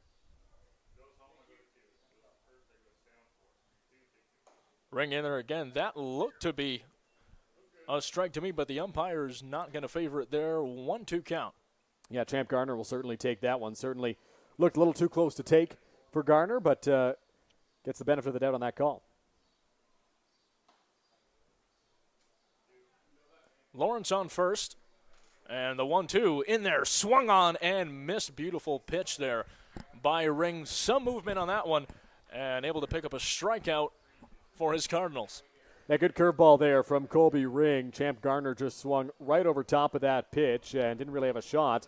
Strike three for the first out, and the first strikeout for Colby Ring. Good to see him settle in after missing quite a bit to Drew Lawrence in the first plate appearance. Yeah, we saw those first two pitches were rather wild, to say, Dylan. Really, really up high. And then he started to get a little bit more out of control, but a little bit too far outside of the plate. And then eventually he was getting those balls over the middle. We saw, as you mentioned, a curve, a couple breaking balls, and certainly seems to be getting into the swing of things as he's going to throw that back towards first to try to get Lawrence out once again. Drew Lawrence took a big lead before that last throw over, and he was dancing, trying to get the attention of Colby Ring. The danger of dancing like that is if Ring throws over while he's stepping towards second base, then he's picked off, but Lawrence just trying to get in the head of the lefty on the mound. This is Gibson Krasminski at the plate, 1 for 2 already on the day. It's our first chance to look at Gibson Krasminski from the right side, a switch hitter for the Majors. Perhaps more power on the left side, but definitely a guy who could put the bat on the baseball from the right side as well. Here's Ring in there, right down the middle, off a ball that was certainly breaking, and brings the count to 1-1. Nice pitch there from Ring. Good control. Good offering there from Colby Ring. Krasminski didn't go after it, perhaps one he'd like to have back.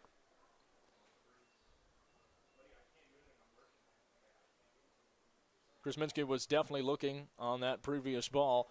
As Ring gets another one in there, he's going to take a hack at this one, though. A double play opportunity is going to be 100%, it looks like, from the Cardinals. Great play from the Cardinals to be able to turn that one. Horobets throwing it to Bernardo to get that out. And still 3-0 through the first 4.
Get suited up with us for our big night.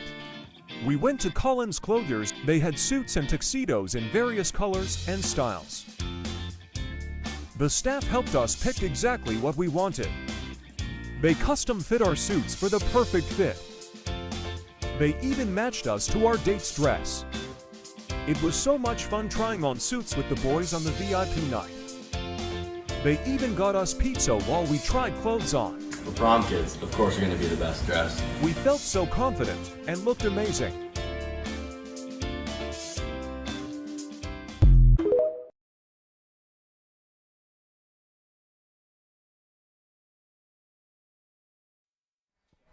Welcome back to Labatt Memorial Park for the inaugural exhibition game of the 2024 IBL season. London Majors taking on the Hamilton Cardinals, and it's 3-0 through the first 4 innings. Up here in the Game Day London press box, I'm Ty White, joined alongside the fantastic Dylan Baker. Dylan, what have you seen through the first 4? It's been a lot of positives for the London Majors. You see Casey Howard warming up in the Hamilton Cardinals bullpen right now. The Majors have looked good at the plate. They've been putting together some good at-bats. There hasn't been a ton of solid contact, but Victor Pla's a big home run. Gibson Krasminski hit one to the right field fence. So it's been there a little bit sporadically, albeit, but on the mound as well. Daniel Gore ran into a little bit of trouble, was able to work his way out of it, did not allow a run, and Travis Keys, a successful first inning. We'll see what he can do in his second inning of work here. Pretty sound pitching so far on behalf of the Majors from Gore and now Travis Keys. What can the Cardinals do to combat this onslaught of fantastic pitches? You know what, Ty? I think right now it's just an exhibition game, right? Just trying to get your timing right. I'm sure the Cardinals have seen some live pitching, but not quite in a game situation. Just getting more familiar with it will allow them to be perhaps a little bit more successful. Travis Keys, and the top of the 5th inning now, gets his swing from Dorley on that one for strike 1.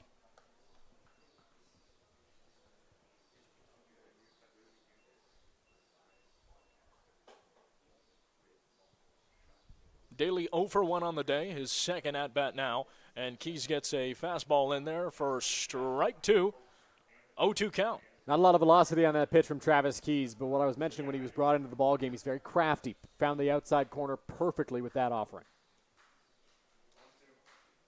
That one off speed, and this one inside again, and that's going to be 3 strikes on 3 pitches and a strikeout for Travis Keys. What a fantastic start to this 5th inning for the Majors. Yeah, really good start for Travis Keys and the London Majors, just getting a wave at that pitch from Brendan Daly.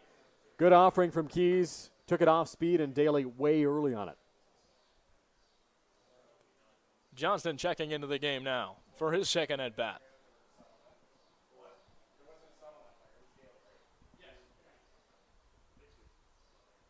Keys in there, again down the middle. He's going to try to make a pick, but that will poke by him, and Johnson will safely rumble into first. Yeah, Johnson and the Cardinals will take that. It's a base runner for them here in the 5th inning. Always a tough play for a pitcher bouncing off the mound, trying to corral a ground ball. We'll see what the ruling is, whether it's an error on Keys or a base hit. But Keys seemed to be a little bit off balance as he was recovering from that pitch. The ball came right back towards him, couldn't make a play on it, and it allows the runner to reach on what will be scored, an error on the pitcher, Travis Keys. So an error for Keys off a ball that certainly surprised him, hopping back towards him, taking off for awkward bounce off the top of the mound.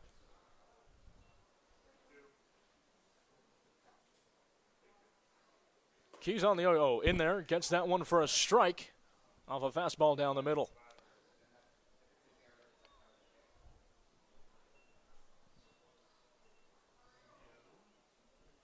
The 0-1 from Keys. In there again off another off-speed pitch. Crafty to say at the least, Dylan, as you mentioned previously. That was something pretty to watch. Yeah, really good off-speed pitch. Had Muir way off balance and gets a swing and miss. Keys an opportunity to get a strikeout on 3 strikes again, but he's going to throw that one back towards the first base as Johnston puts his foot on the bag and safely remains there with Cardoso was hot in his tail. Johnson not really a threat to run. Perhaps Keys just wanted to reset and refocus on the pitch he was about to throw. Ball in there, low and outside for ball 1. And a 1-2 count now. A good offering from Keys. Didn't get the chase he had been hoping for. Was just off the plate.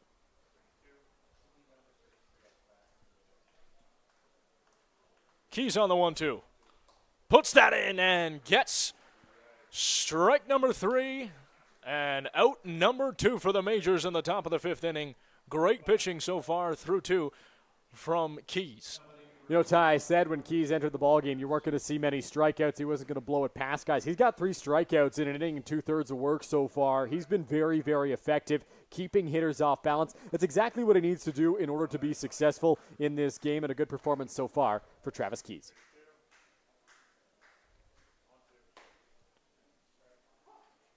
Horowitz gets strike 1 called against him with 2 outs. Keys looking over at that first base side, not going to throw it there, and throws it in for his 2nd strike. 0-2 count. He's had an 0-2 count for 3 different batters in the top of the 5th inning, Dom. Yeah, Keys done a great job getting ahead of hitters so far in this ballgame. That one's going to be poked off by Horowitz to second base. Rather a routine play for Reyes as we end or go to the bottom half, I should say, of this 5th inning. Good play so far by the Majors, and in particular, Travis Keys was very, very impressive throughout the 2 innings he's pitched so far. Yeah, really good job by Travis Keys once again in that 5th inning, getting another strikeout and able to get the soft ground ball to Tommy Reyes-Cruz. The key for Keys this season will be, The key for Keys this year will be to keep hitters off balance, and he did exactly that. We saw some ugly swings, guys that didn't have their timing right against the offerings from Keys, and weak contact, just like that last pitch there that was rolled softly out to Reyes-Cruz. They get the fielder's choice, the force out to end the inning there. So all in all, a successful start to this outing for Travis Keys through 2 innings. And with the pitch count being where it is, he's been pretty solid up to this point for the Majors, only thrown 22 pitches through 2 innings. I would expect to see him out there for a 3rd inning of work. We also have a new pitcher on behalf of Hamilton. It looks to be Casey Howard. Yeah, Casey Howard will take over for the Hamilton Cardinals in this game, a right-handed reliever who is in his 1st year with the Cardinals this season, formerly of the Welland Jackfish. Last year in 12 games, had a .568 earned run average in 12 and 2/3 innings, 9 strikeouts, 2 walks in 12 games. The Cardinals looking for a bit of a bounce-back year. Howard, to his own admission, was not quite where he had been in previous years in 2023, trying to bounce back and be a formidable arm in the back of the bullpen, perhaps, for Hamilton this year. He's had some seasons. In 2019, he was the closer for the Jackfish and had 5 saves in Welland's inaugural year. Trying to get back to that form is Casey Howard. He's been in the league since 2017, pitched for the old Burlington Herd before they moved to Welland, and then member of the Jackfish up until this season. Howard, the 3rd pitcher in just as many innings for the Cardinals through the last 3. Lots of new faces. Lots of faces for the crowd here at Labatt Memorial Park. Howard has a pretty good arm, but he's not going to blow you away, kind of like Travis Keys a little bit. He's got a great slider if it's on. It moves quite a bit and is tough for hitters to handle, so we'll see what version of Casey Howard we get here in this bottom of the 5th. The Cardinals just trying to keep this at a 3-run game so far. Haven't seen any fantastic hits from the Majors really since that 2nd inning of play, the 2nd or 1st inning of play, I should say. But they're looking to build on their hitting performance so far, as DiOlio will be up at bat next. Yeah, good spot in the Majors order to get some hits. You've got the heart of your order coming up. It's Eduardo DiOlio, Starling Joseph, and Cleveland Brownlee. 3 guys who you know, if you're the Majors, can mash the baseball. And Brownlee has had a hit and a walk so far in this ball game. He's been very successful, and we'll see if the Majors can get back into the hit column and back on the offensive train in this 5th inning.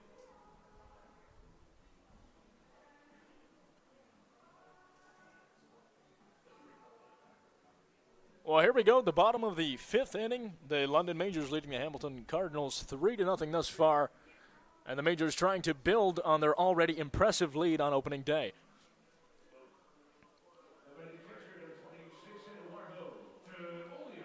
As you mentioned, Dylan, digging into that core heart of their hitting lineup now with DiOlio. 0 for 2 on the day, though.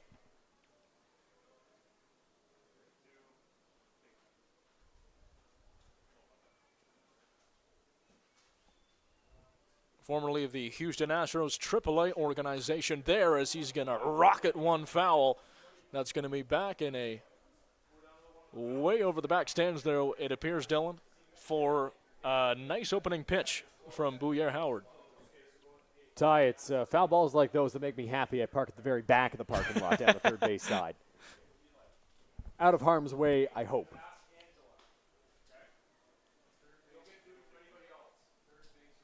The second pitch from Bouyer Howard is in there, was breaking and caught at the top of the bat by Diolio, who's going to poke that out deep in the outfield, but a routine catch, and Kozak records the out. Yeah, routine play there for Kozak out in left field. Diolio gave it a bit of a ride, but the left fielder not too much trouble, just a few steps over towards his left to make the catch and record the first out of the bottom of the fifth. Going to get another look now at Starling Joseph, already 2 for 2 on the day so far, with a stolen base in there as well.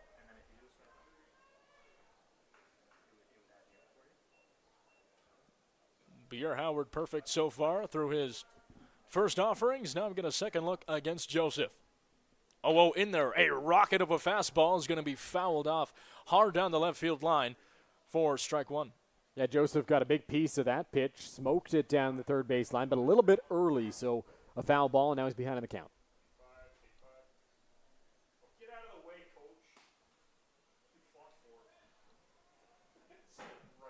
Waiting for the signals is Howard.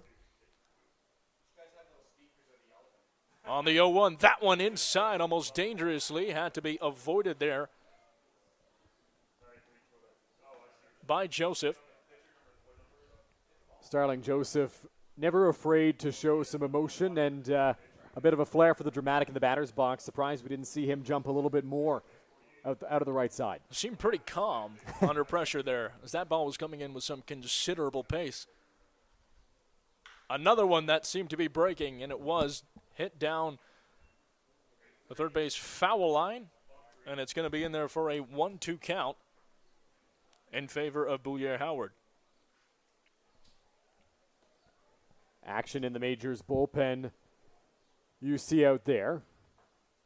Looks to be Jonathan Henry loosening up. Henry would be the third pitcher in the Majors rotation to see some time today. But first and foremost, we have to complete the bottom of the fifth. Joseph putting up a good battle here against Casey Bouyer Howard. Seen 4 pitches. Couple of foul offs for Joseph up to this point. Trying to straighten one out and do some damage.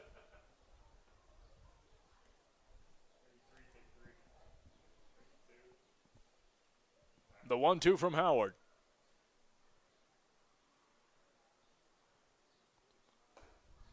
That looked to be like it should have been strike 3, a fastball right down the middle, but the umpire's going to favor Joseph on that one, give him another opportunity, and a 2-2 count. Yeah, Starling gets the benefit of the call after that last offering. Seemed to find the strike zone, but the umpire said otherwise, and so it's 2-2. Howard in there again off a ball that was sliding toward the right-hand side of the base, awkwardly hit off by Joseph, and in there to center field for a routine out. Next at bat, again, is Brownlee coming in for the Majors. Looks like Starling was using Cleveland Brownlee's bat as he walks into the batter's box there. Good play by Brandon Nicholson, charging hard in center field. Plenty of speed, plenty of time to get to the baseball. Records the second out, and Casey Howard using his veteran experience to get through the first 2 hitters in short order. The gloveless Brownlee checks in for the second time of the game. 1 for 1 so far. That pitch in there swung hard by Brownlee and missed off something that was just too hot to handle from Howard. Howard got a good fastball, also been using that breaking ball as well. A strong slider coming across the plate earlier that scared Starling Joseph as that ball in there as well for another strike off Brownlee. Brownlee in a tough position with 2 outs already, and he's now 0 for 2 in the count. Casey Howard, a guy who's been around the IBL, probably has a bit of a book on the Majors' big designated hitter, has seen him plenty of times before and knows the best way to record an out.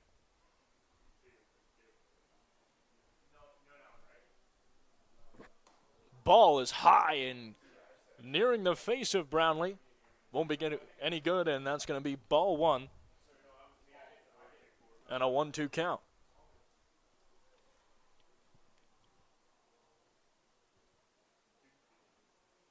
Bria Howard surveying and throws in that pitch. Brownlee gets a piece of it, chopped up to the third base line. Going to be made an easy throw by Daly to Bernardo, and that brings us to the end of the fifth inning. No more damage is done to the scoreboard as the London Majors lead the Hamilton Cardinals by a score of 3-0. When we come back here from the Bat Memorial Park, I'm Ty White with Dylan Baker.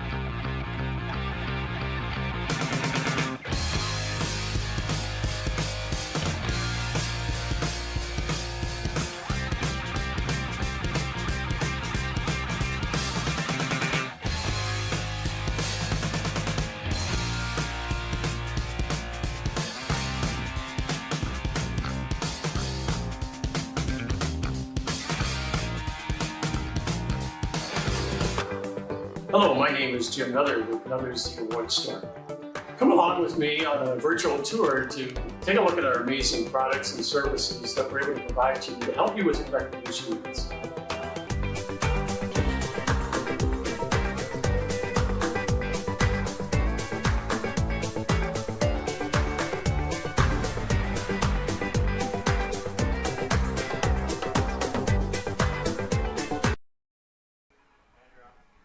Welcome back to Labatt Memorial Park for the top of the sixth inning and a contest between the London Majors and the Hamilton Cardinals. The Majors leading the Cardinals 3-0 through the first five, and Travis Keys checking back in for his second appearance on the mound.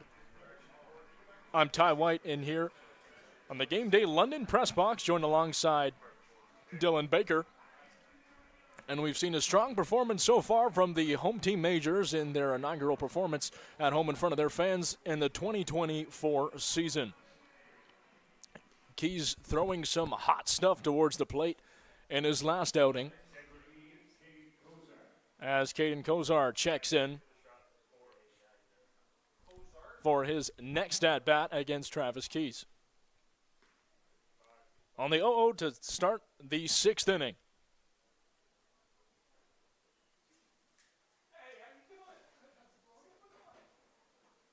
Keys in there for what looked like could have easily been called a strike one, but wasn't, and is in favor of Kozar. So a 1-0 so far. Keys in there for the second pitch. That one Kozar got a small piece of as the third baseman coming in to make the play. Beautiful throw from Victor Plaz over to Caden Cardoso to record the first out of this sixth inning.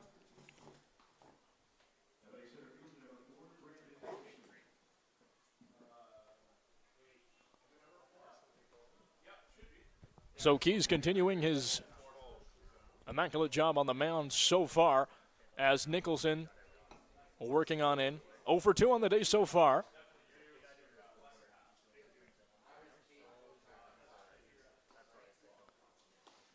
Keys, that one low and outside in there for ball one.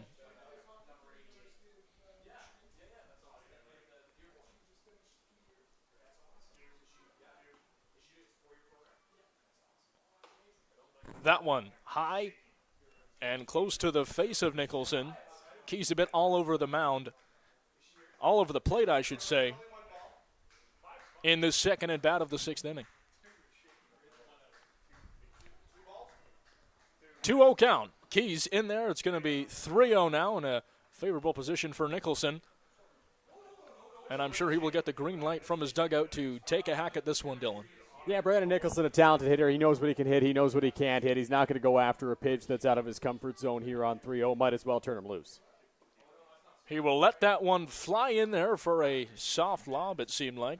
And a 3-1 count, the first strike at this at-bat for Keys.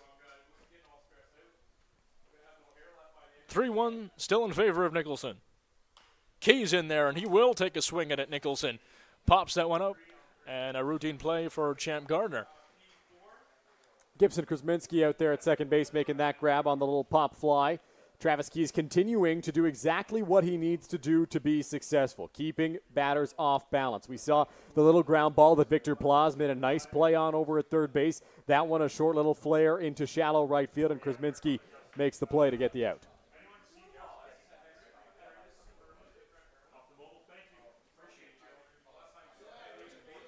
Here comes Duncan checking in. He's 1 for 2 on the day. Thus far as Keys offers that one inside for ball 1.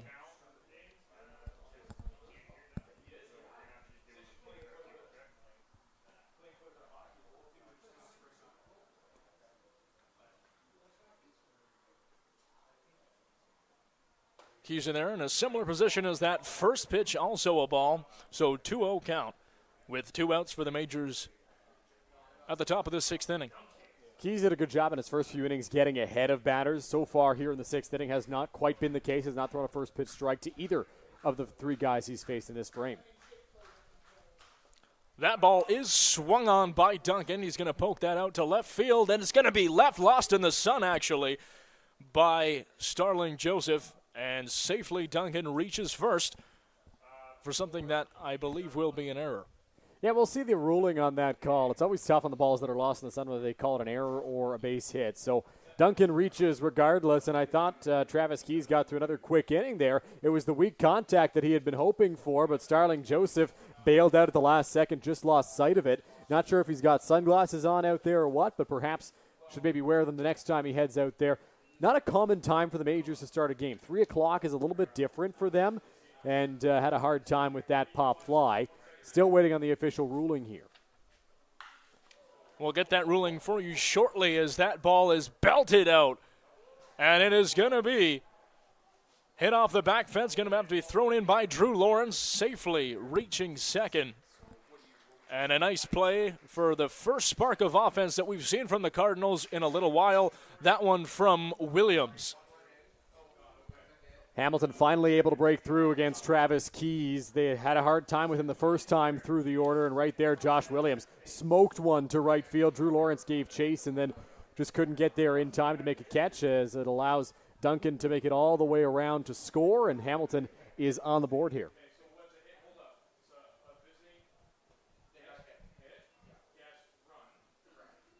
It's unfortunate that play from in the outfield from Starling Joseph wasn't able to complete the inning there for Keys after he did just about all he possibly could to force that one to get out to the left field side. But a little bit of sun has made this game a 2-run contest.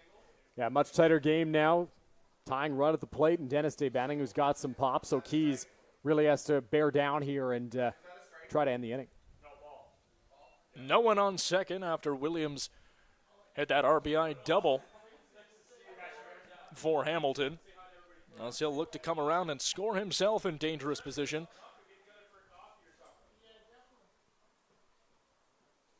That one in there, cut off by DeBanning. Got in on the hands there of Dennis DeBanning, just able to fight it off and get a piece. Keys still doing a good job, still executing his pitches, but in danger with the runner in scoring position. Williams getting a big lead over there. Not a guy who's got a ton of speed, but with the secondary he's getting, he could certainly score on a ground ball to the outfield. They're behind 2 runs, so it's certainly time to try stuff, considering this is an exhibition game, and get back level with the Majors. As the count is 2-1 with 2 outs.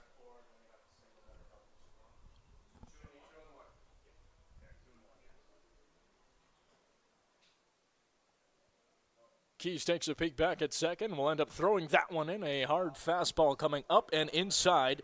Chopped off by Daniel DeBanning.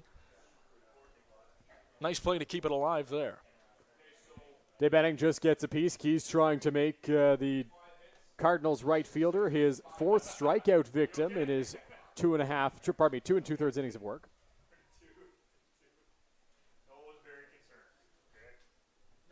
The 2-2 from Keys. Inside, swung on. That's going to be hit up right to the second baseman. Krasinski throws it in and records the third out over to Caden Cardoso. So the Cardinals able to crawl back slightly, earning 1 run in the top of that 6th inning. And it's time to throw it down to our sideline reporter, Justin Koehler. So what started off as a kind of bleak, overcast day quickly turned into a spectacular, lovely day for some baseball. A little bit blinding with the sun, as we saw in left field, but that happens. And with the weather starting to warm up and the season about to get underway, now's a great opportunity to talk about some of the events that are on the way for Labatt Memorial Park. Right off the bat, to get the season started here at home on May 17th, we have our Mad Drive Sober campaign. Then moving towards in June on the 7th, stop by the ballpark for the annual Mad Drive Sober campaign. My mistake, on the 17th, it's the Reforest London tree giveaway, which will be a lot of fun here in the Forest City. Then moving to the 16th, we have our annual Pack the Park event. On the 21st, we have our Home Run for the Hungry campaign. And then to round out the month and to get July started on the 1st for Canada Day, tune in for our Canada Day celebrations. You can either stop by the ballpark or check us out on our casts for the special events. And let's send it back up to Diane Dillon in the game day press box for the rest of our game. Gentlemen. Thanks so much for that, Justin. Really appreciate it. As you mentioned, a gorgeous day it turned out to be here at Labatt Memorial Park, the world's oldest baseball ground since 1877. As Justin mentioned, come on by for the remainder of the 2024 season to catch some exciting London Majors baseball action. Now we have a pitching change presented to you by by London's Throw, the original night throwing in London. It looks like it's going to be number 7, Drew Main Prize, Dylan. Yeah, Drew Main Prize, the left-hander, comes into the ball game for the Hamilton Cardinals. 4 games last season, 843 earned run average, 5 runs in 5 1/3 innings pitched, 4 strikeouts, 1 walk. Main Prize played in Brantford in 2021, now with the Cardinals here for his 3rd season. Once again, trying to do some damage control here, able to crawl back slightly with the RBI double from Josh Williams previously on the Cardinals. And now checking in is going to be Reyes Cruz. Just to go quickly to the Majors pitching, as we see in the bullpen, Jonathan Henry throwing. Keys and Gore both fall under the umbrella of guys who are under consideration for the Majors rotation. And if you're Majors manager Roop Chanderdad, you've got to be really happy with what you saw from both Gore and Keys. We'll see what Jonathan Henry has in store when he comes into the ball game, but a solid performance by both of the arms in this ball game for London. Main Prize playing back for the Brantford IBL team in 2021. And last year was his first career IBL season with more strikes than balls on base. Base on balls, rather. First pitch from Main Prize is swung on and belted leftward by Reyes Cruz for a strike.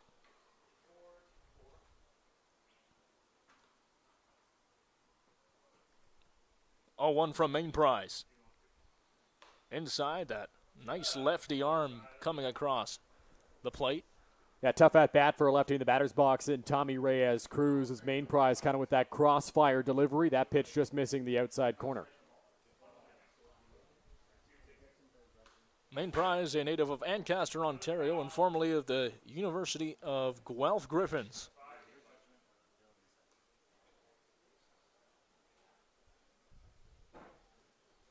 Looking to potentially take on more of a considerable role this year in the Cardinals rotation. And a good chance to prove himself in his first exhibition game. That ball is going to be popped up. Play trying to be made on it by Daly. A long run across way past the third base line. And it's going to drop for a foul ball, 1-2 count. Looks like Horobets has taken over at third and Daly has shifted over to second. One of the changes that we've seen in this ball game. And Horobets, he thought he had a beat on it at first, but it was way into foul territory. And by the time he realized that sun playing a factor, far too late to get to that pop fly. The sun is out and about and making a difference in the game thus far in the latter half, as we've seen from that mishap from Starling Joseph. And now a long run for Horobets that he can't get to. The 2-2 to Reyes Cruz. That ball in there swung on again, drifting towards the left field side, and it's going to drop behind the stands, keeping himself alive. A good at-bat, tough at-bat for Main Prize, though. Yeah, Reyes Cruz doing a good job of battling right now with Drew Main Prize. Obviously, always tough with a lefty-lefty matchup. That awkward kind of delivery that Main Prize has coming across the body of Reyes Cruz just adds another layer of challenge for the Majors shortstop. Doing a good job fighting in that lefty batter's box right now. Reyes Cruz again. What a battle we're seeing between Main Prize and Reyes Cruz. Keeping this at-bat alive as that delivery was a little bit high. But nonetheless, he was going to take a chop at it and got a piece of it. 7-pitch at-bat up to this point here for Tommy Reyes Cruz. The 8th pitch is in there. It looked like it very well could have been a strike, but a full count called by the umpire as Reyes Cruz done a fantastic job thus far after already being 0-2 on the day. Main Prize puts that in. That one is going to be hit. And a routine play over to Daly, to Bernardo, and able to take out Reyes Cruz after a nice job on the plate. Overall, 9 pitches in that plate appearance for Tommy Reyes Cruz. It culminates in a ground ball to second base, but that's a perfect at-bat if you're Majors manager Rube Chanardad, because Reyes Cruz was seeing the pitches well. He was able to respond to every offering that came from Drew Main Prize, fouled off some tough pitches, took some tough pitches. Despite the result of the ground out, I think you're pretty happy if you're the Major skipper. Now up steps Victor Plaz, the third baseman who went deep back towards this game as he pops that offering up from Main Prize. It's going to be dropping the sun. Not too much of a factor this time as Bernardo makes the play, the first baseman, and immediately takes out Plaz. Really good play by Luis Bernardo, the first baseman. Naturally a catcher, obviously shifted over to first base in the middle of this ball game, putting Johnston behind the dish. And a long run on that fly ball. Obviously the sun playing a factor as it has throughout the ball game today. Able to make an over-the-shoulder basket catch. Really, really nice play by Luis Bernardo. Now for the Majors, Caden Cardoso, working with 2 outs to his name,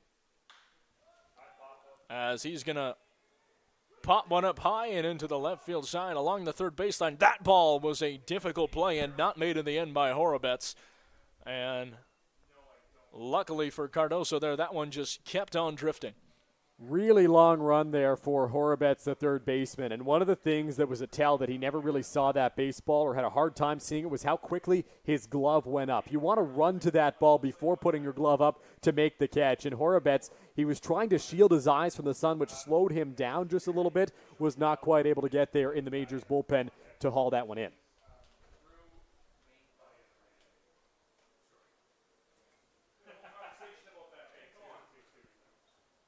That offering on a breaking ball is too low for Cardoso. Cardoso, a prolific hitter.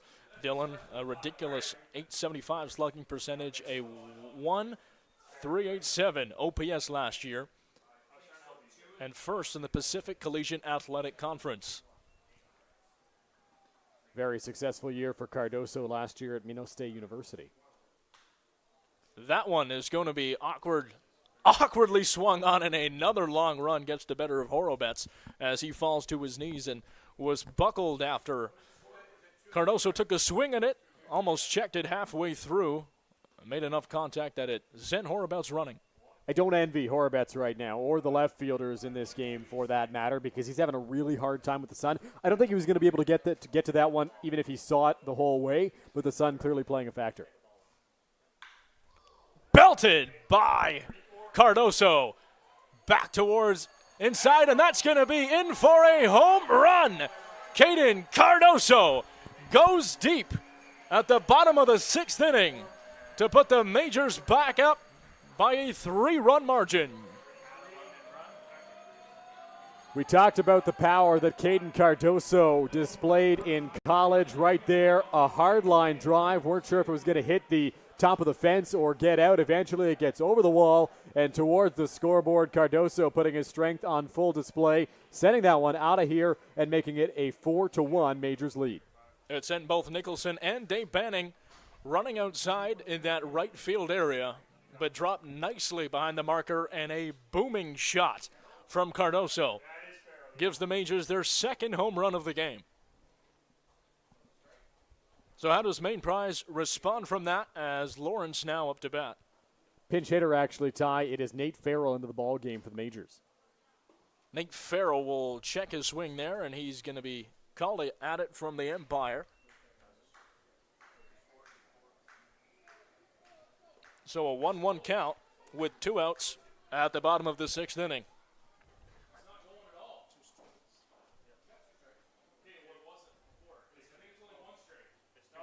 Correction, there's 2 strikes on the play as that ball in there, and a 1-2 count on Main Prize.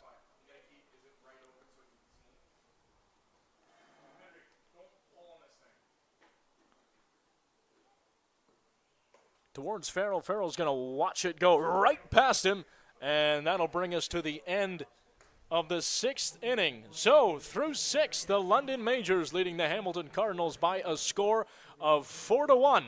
Can Hamilton come back in the latter half of this contest? We'll see after the break. Ty White alongside Dylan Baker. Get suited up with us for our big night. We went to Collins Clothiers. They had suits and tuxedos in various colors and styles. The staff helped us pick exactly what we wanted. They custom fit our suits for the perfect fit. They even matched us to our date's dress. It was so much fun trying on suits with the boys on the VIP night. They even got us pizza while we tried clothes on. For prom kids, of course, are going to be the best dressed. We felt so confident and looked amazing.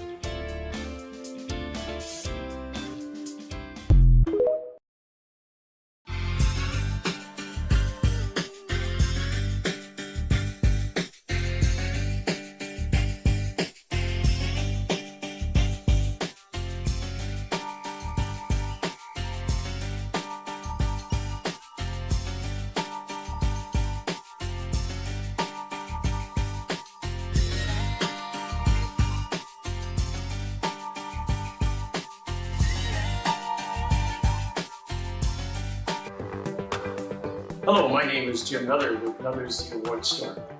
Come along with me on a virtual tour to take a look at our amazing products and services that we're able to provide to you to help you with your recreation needs.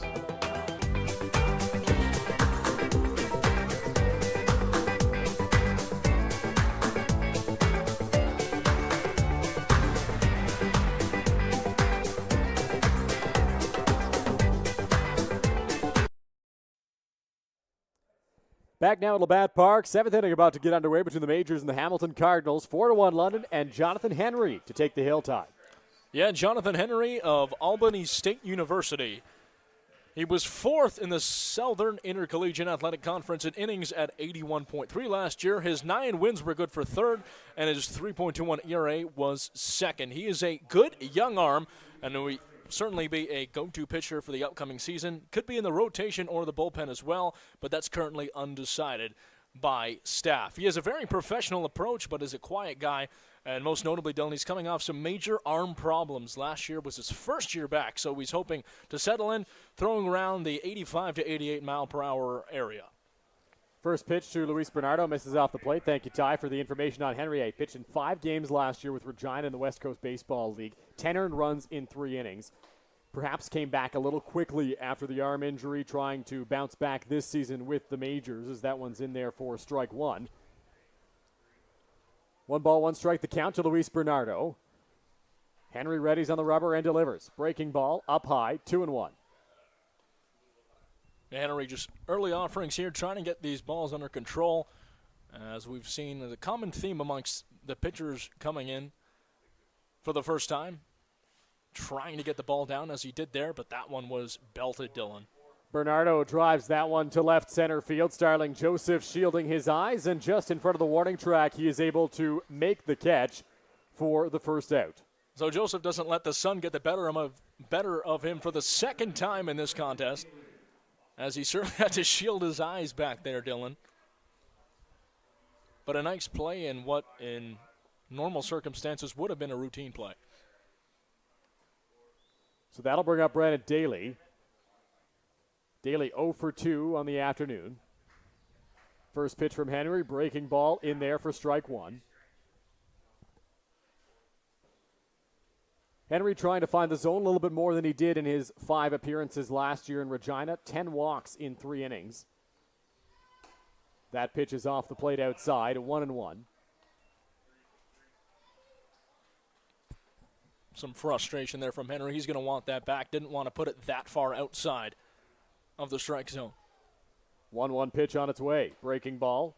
Floats in there for strike 2. 1 ball and 2 strikes. More control there. Had a little bit of movement on that, playing to the inside of Daly. And a good bounce back pitch. Henry readies and delivers. Swing and a miss, strike 3. Jonathan Henry, his first strikeout in a Majors uniform, setting down Brandon Daly for the second out at the top of the 7th.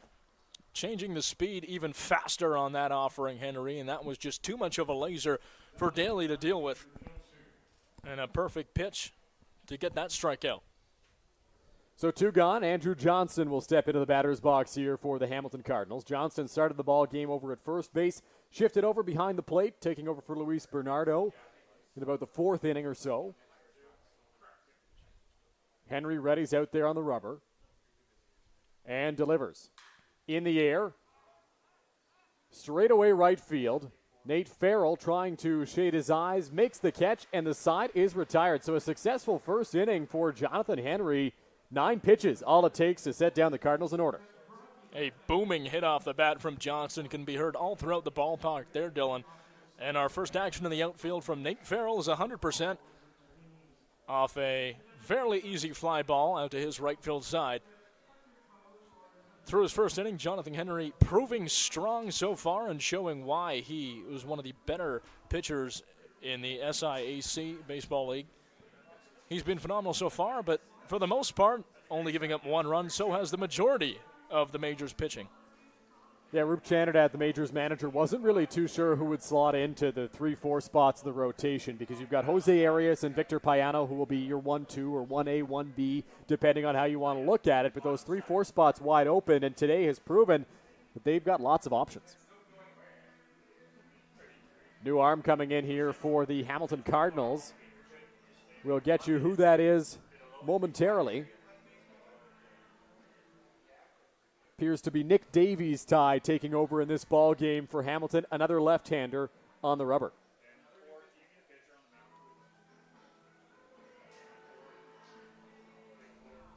Yeah, Nick Davies, a native of Ancaster, Ontario, played his post-secondary ball at Brock University. And he spent 2021 with Brantford before going to Hamilton for 2022 and the beginning of the 23 season.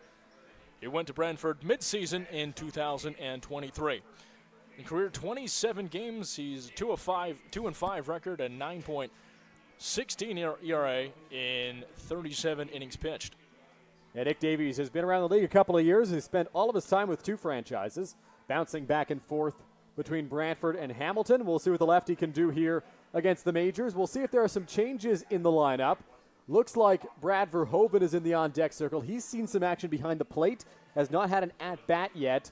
And as we move later into this ball game, we might see some different faces taking some hacks for London.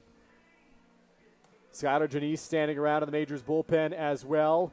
Looks like Pedro de los Santos perhaps throwing as well. But for now, we're focused on the bottom of the 7th inning. Stretch time at Labatt Park when there's not too many fans in the yard. You don't quite get the same energy that you may see during the home opener or Canada Day, perhaps. Still a healthy crowd for an exhibition game as you get a look at the beautiful downtown London skyline. Ty, you were very complimentary of it when you came in today. Oh, it's really a beautiful and gorgeous park. In our opinion, the premier park in all of the Intercounty Baseball League. Beautiful backdrop set behind the gorgeous city of London, Ontario. And although it's not a regular season crowd, a decent showing in the first exhibition game from the London Majors faithful. So Brad Verhoeven will dig in for his first at-bat of the ball game. Here's the pitch on its way. In there for strike 1.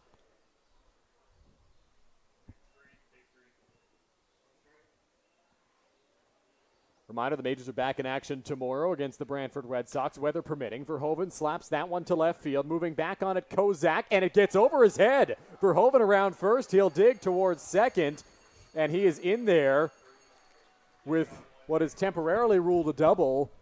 Not sure what happened to Kozak out in left field. Kozak, another victim of the sun, it seems like, Dylan. That left field side is just doomed by Mother Nature this afternoon. I believe the third mistake we've seen thus far. And Kozak will definitely want that one back. So that'll be Jagan Chanderdat, who will step into the batter's box now in the place of Gibson Krasminski. Chanderdat, who is the son of Majors manager and GM Roop Chanderdat, getting his first ever at-bat in the IBL. Here's the pitch on its way. Chanderdat gives that one a pretty good ride out to right field, but it's a foul ball. First IBL at-bat in front of your managing father has got to put some pressure on your shoulders, Dylan. Chanderdat will likely be one of the call-ups for the Majors this season. Here's the 0-1. Chanderdat hits that one on the ground, scooped up by Davies, gives a peek to Verhoeven, will throw to first, pulls Bernardo off the bag, but he'll tag it just in time to retire Chanderdat. So Jagan moves up Verhoeven, and there's a runner at third with one out. Chanderdat not being shy, swinging that back, and it almost caught pitcher Davies off guard there, but a nice scoop and throw to first off a scrambling Bernardo, who ended up making that tag to first. So that'll bring up Charlie Bowman to take over for Eduardo Deolio. Charlie Bowman getting his first swings of this game. Infield is in. Bowman floats that one to center field. Charging hard is Nicholson. He makes the catch. Tagging from third Verhoeven. Here comes the throw to the plate. It is cut off by the first baseman Bernardo, and it's a sacrifice fly for Charlie Bowman to extend the Majors' lead to 5-1. Well, these players coming in, Chanderdat and now Bowman, not shy, swinging the bat. That sac fly in there, and a very, very nice play from the Majors, letting it fly, and they increase their lead now 5-1. So that'll bring up Champ Garner as things just get a little more chaotic in the bottom of the seventh inning. Garner, who was in the leadoff spot, is now batting cleanup, I suppose, for Starling Joseph. We'll see how the defense shakes out. It might be unchanged. Here's the pitch, swing and a miss from Garner, 0-1. Gibson Krasminski is on deck. So essentially what the Majors did is they just added three batters to the lineup and just extended it a little further. One of the perks of an exhibition game, I suppose, is that one misses, and it's 1-1.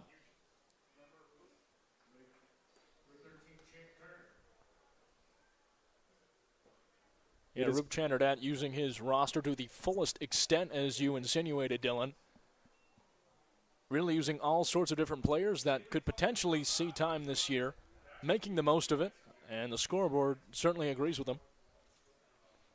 That one inside, 2-1, and we knew that there would be some chaos like this. It's created some confusion up here in the Game Day London press box, I'll tell you that, Ty. But everybody seems to be on the same page now, I believe. Identifying some players has certainly been a challenge. Some number changes, positional changes, and lots of new faces. Fouled off by Garner there. 2 balls and 2 strikes the count, with 2 away in the bottom of the seventh inning. Coming set is Davies. The pitch to Garner on its way, in the dirt, and it's 3-2.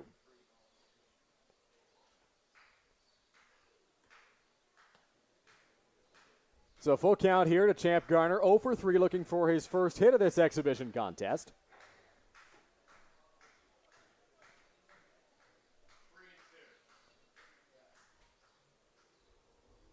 Davies readies on the rubber. Here's the pitch. Swing and a miss from Garner, strike 3. So Champ Garner moves to 0 for 4 on the day as Davies is through a clean 7. 7 complete here at Labatt Park. Majors up by 4. It's 5-1 London. Hello, my name is Jim Nuther with Nuther's The Award Store. Come along with me on a virtual tour to take a look at our amazing products and services that we're able to provide to you to help you with your recognition needs.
Get suited up with us for our big night.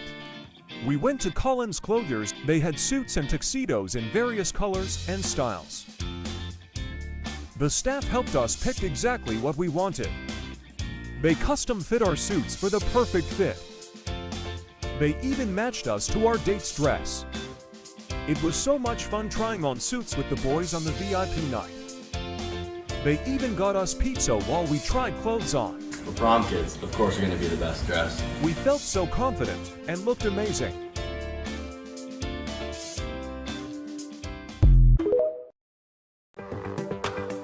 Hello, my name is Jim Nuther with Nuther's Award Store. Come along with me on a virtual tour to take a look at our amazing products and services that we're able to provide to you to help you with your recreation needs.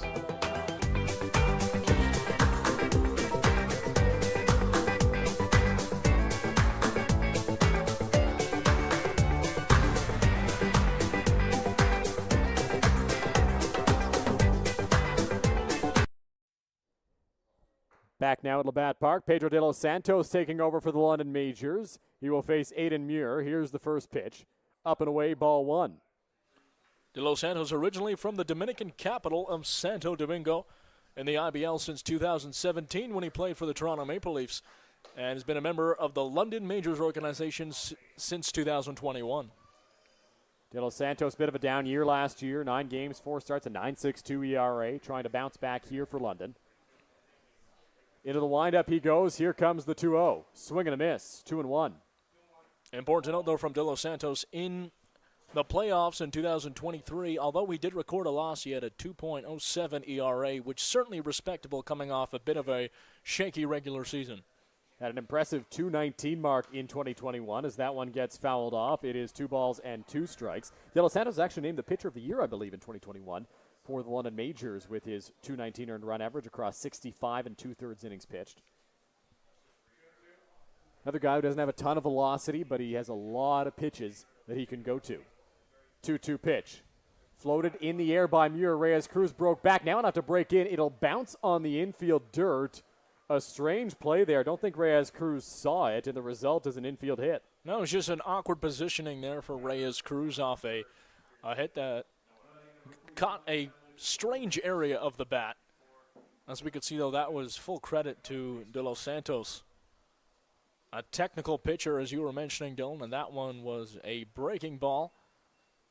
A higher breaking ball than normal, and that's what caught Muir off guard. Alex Horabats into the batter's box. Here's the pitch. Swing and a miss. 0-1 from De los Santos. Horabats 1 for 2 on the day. A single to left and a fielder's choice. Not a big lead for Muir over at first. Here's the offering on its way. Swing and a miss, 0-2. Beautiful pitch inside there from De los Santos. Saw Horowitz swinging on it.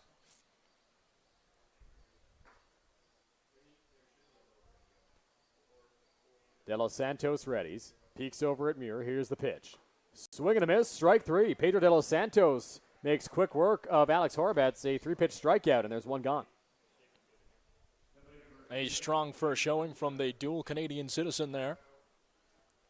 Some nice inside pitches. We saw some good movement on it. As you mentioned, Dilly does not have the pace, but he has the technicality comparable to a Greg Maddux type player. Caden Kozak into the batter's box here. First pitch from De los Santos. Finds the outside corner for strike 1. Quite the compliment to De los Santos, Ty. Greg Maddux, it's quite the comparison. Well, you mentioned pitcher of the year beforehand, so yeah, the IBL's version of the Cy Young certainly has the credentials with the majors and also the beautiful technicality, and always have a certain amount of respect for those pitchers who might not have that God-given natural talent with the speed and the velocity of the pitch, but they're able to work that plate marvelously. The 0-1, dribbled on the ground, going to be a tough play for Plaz. Charging hard, quick transfer to the hand, and the throw to first is in time. Great play by Victor Plaz to record the second out. Yeah, Plaz was not lollygagging there. He had to really pick up his feet to be able to get that throw across to Cardoso, and does so smartly and on time, and is now 2 outs at the top of the 8th. Skylar Janice loosening up in the Majors bullpen. It's been a good showing for the big Victor Plaz over at third base. He's made a couple of nice plays charging in and strong throws over to Cardoso at first. Aiden Muir moves into scoring position on that ground out as we are back to the top of the order here for Brandon Nicholson. That one misses high for ball one. You mentioned Plaz, I would say arguably up there for player of the game in this one. Really sound defensive work, quick movement, and as well had that home run earlier to get the home run derby started off for the Bat Memorial Park in the 2024 season. 2-0 count here on Brandon Nicholson.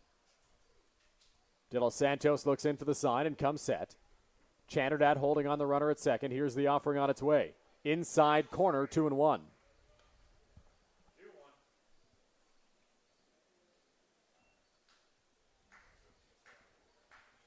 De Los Santos gets the sign he wants from DeOlio. Peeks back and delivers. On the ground, in the hole. Plaz to his left. Makes the play, shuffles, throws on to Cardoso at first. And another 5-3 putout to end the top of the eighth inning. Pedro De Los Santos allows the one base runner, but strands him at second. We're through 7.5 from Labatt Park. Majors continue to lead 5-1. There's that mound once again. Victor Plaz, a gorgeous throw, stringing across the field to Caden Cardoso to record that final out. Someone who's been so fantastic throughout the course of this one. And the staff will really be happy on behalf of London, looking for big things out of him for this 2024 season. Yeah, we'll see what kind of role De Los Santos plays on the mound for the Majors. Victor Plaz obviously has had a great game, like you mentioned, Ty. A lot of faces that are somewhat familiar to IBL fans and perhaps some new roles. As a new arm takes over on the mound for the Hamilton Cardinals, it is the right-hander, and it looks like it is Callum Blue.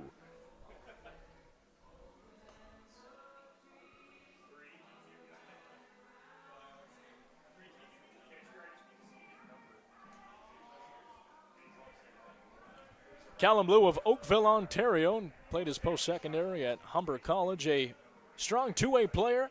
And George Hallam says he will pitch out of the bullpen for the Cards while he develops the bat with the junior Cardinals. So perhaps not a hitter to look forward to for the 2024 Cardinal season, but definitely someone who you will see on the mound throughout the remainder. Yeah, potentially an interesting piece for Hamilton in the future. If he can develop the bat well with the junior Cardinals and the ICBA, he might be an option in the future. This year, though, being limited to the mound, working out of the bullpen, trying to get comfortable in Intercounty Baseball League innings. And Ty, one of the things that I'm looking forward to in this eighth inning is to see how the Majors juggle the lineup. It's technically Cleveland Brownlee's spot in the order, but as everybody has come in and been pushed down, it's possible it may be Starling Joseph. We're not really too sure who will face Callum Blue here. Yeah, Chanderdat was in there. We had a few different players hitting for the Majors than would usually be in there, but both of their two players that came in and took an at-bat for the first time recorded some good contact with the ball, one of which landed in for a hit and helped the Majors get up to that fifth run status. So, as you said, it should be interesting to see how things play out and what manager Chanderdat decides to do. Aiden Muir is taking over behind the plate for the Hamilton Cardinals here to catch Callum Blue. Eduardo DeOlio is in the on-deck circle, so he will lead off this inning by the looks of it. So it looks like it'll be DeOlio, Joseph, Brownlee if we're following the same order, but really, who knows, Ty? You never can tell with these exhibition games.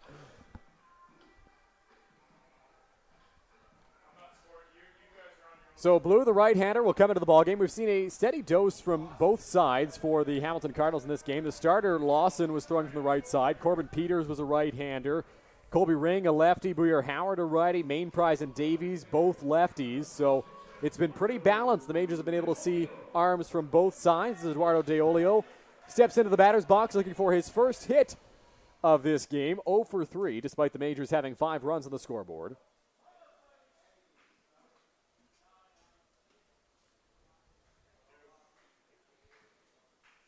Into the windup goes Blue. Here's the pitch. Outside corner, strike one. DeOlio not happy with that call. Yeah, it looked like a borderline call to me there, Dylan, but just painting the outside of that corner there on a hard fastball. Here's the pitch. DeOlio in the air. Shallow right field. Charging DeBenning going out the second baseman. Daly, he has some trouble with it, and he can't make the grab. So that will allow Eduardo DeOlio to reach first base. Yeah, he records his first hit of the game.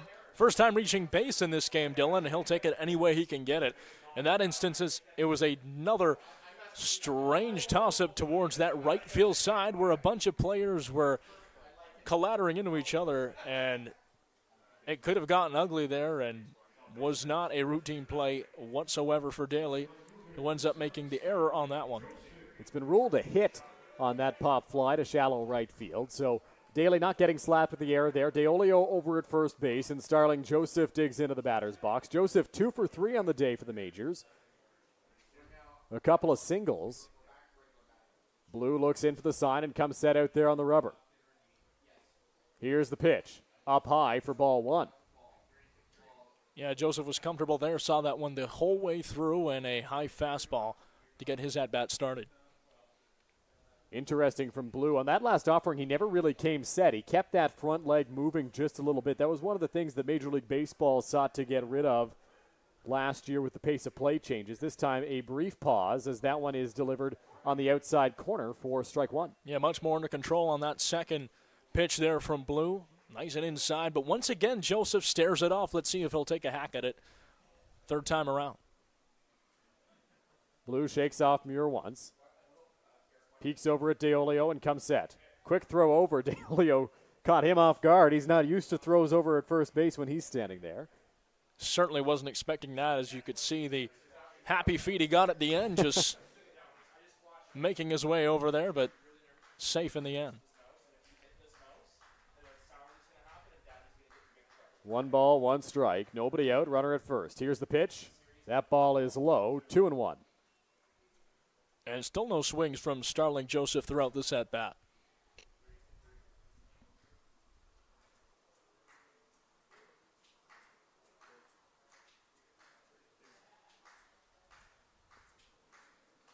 Blue looks over at first and comes set. 2 balls, 1 strike. Here's the pitch. Joseph takes a cut at that one, fouls it straight back to the screen. It's 2-2. Joseph's 2 for 3 on the day as he took a swing at that one, got a piece of it, and is even this out to 2-2. DeOlio a small lead over at first base. Chatting with Luis Bernardo over there. Here comes the 2-2 pitch.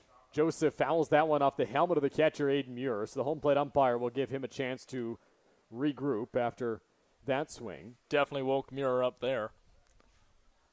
Bopped him straight off the head. As Joseph's just fighting to keep this at-bat alive. And he's done a great job today so far. Hitting 66% of the time. 2 balls, 2 strikes. Offering on its way to Starling Joseph. Line straight back at the screen. Did that get through? Oh, boy. That was a dangerous play, to say the least, Dylan. Was thwarted backwards in an awkward bounce, and they have found a small hole, it appears, in that netting. That almost came towards us, Dylan. Yeah, danger zone. I hope you're ready, Ty. Your window's open. Mine's not, so I was protected. 2 balls, 2 strikes. Nobody out. Pitch on its way to Joseph. Off the plate outside. DeOlio going to try to take the extra base here. Throw down to second. Not in time. How about the wheels on Eduardo DeOlio? DeOlio doing all sorts of different things this game. And not only was that his first hit earlier, but now his first stolen base of 2024. Not someone who's usually accustomed to trying to take that bag, Dylan. Yeah, they might rule that one a wild pitch. I'm not sure. But if they give DeOlio the stolen base, an exciting moment for him. I'm not sure he'll have too many this season. Count is full at 3-2.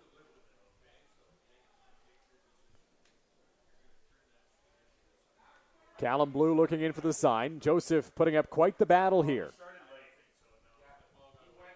Here's the pitch. Off the plate outside, ball 4. So Starling Joseph, great at-bat there, works a walk, and now there's 2 runners on for Cleveland Brownlee. I think that's an understatement. That was a fantastic at-bat from Starling Joseph. He fought off a lot and saw some different things early on that he didn't take a swing at until he started to like more of what he saw. He really fought off Blue well there, and through a tough battle at the plate, makes it on the first. Now 2 on for the Majors with Brownlee up to bat. Brownlee drove home a run earlier on in the ball game, and now Callum Blue getting set to face the IBL veteran Aiden Muir with a smart decision here, just going out to talk to his pitcher, figure things out, see if they can get on the same page on how to attack Brownlee here and limit the damage. Muir's been in the IBL since 2021. Has seen Brownlee before.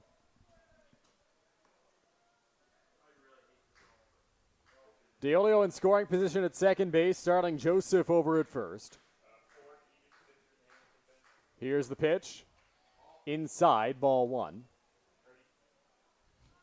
Tough outing for Blue last time against Starling Joseph, who was able to get the better of him there, but nothing that he did particularly wrong. Strong at bat and tries to offer more here to Brownlee. Coming set on the rubber is Blue. Offering on its way. Line straight back at the screen by Brownlee. This one does not find its way through the screen. Thankfully for the fans and everyone standing behind home plate. But that was a beautiful ball. A nice pitch there from Blue. Had a lot of movement on it. Started to break about halfway through, and that's why Brownlee got a chop on it, but not full contact, and forces 1-1. 1-1 home, cut on and missed. You had a look there at Takaki Iguchi warming up in the Hamilton Cardinals bullpen. 1 ball, 2 strike count.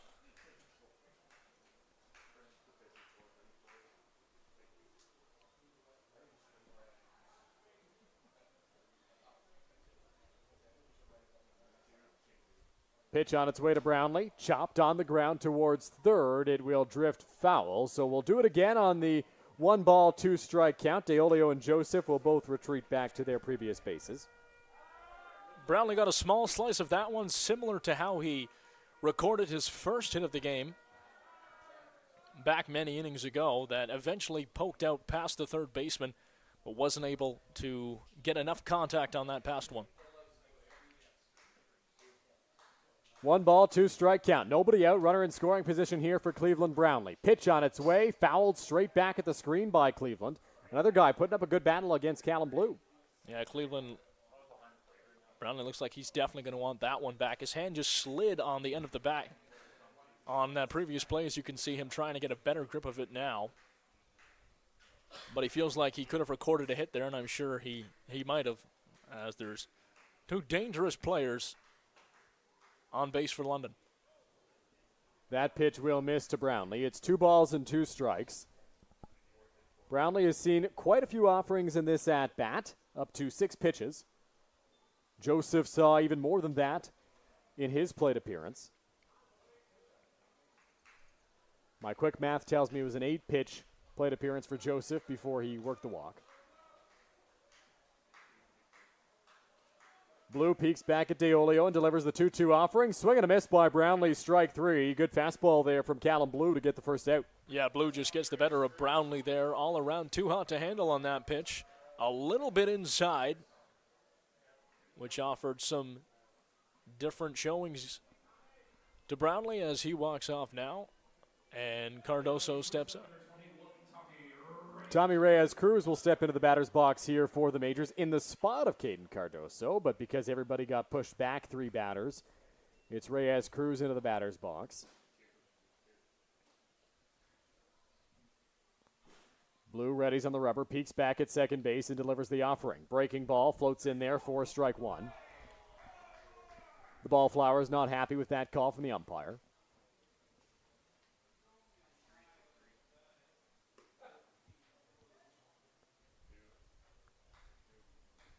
Two on for Reyes-Cruz, 1 out in the bottom of the 8th inning. Here's the pitch inside, 1-1. That was a heater inside that Reyes-Cruz smartly extended his arms to avoid it.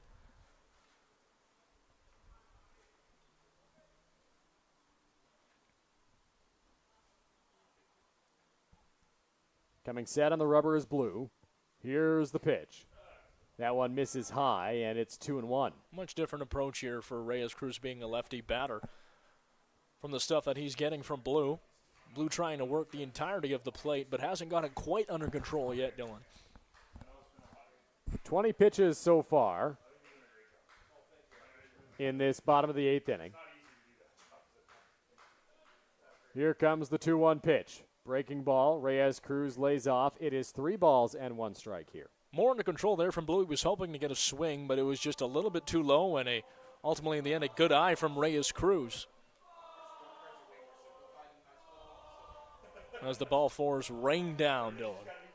Fans getting on the pitcher Blue here as Len Pacoda trying to signal to his bullpen to get loose. That one inside on Reyes Cruz for ball 4. It'll get to the backstop. The runners move up with the walk and no further. So the bases are loaded now with 1 out for the big bat of Victor Plaz.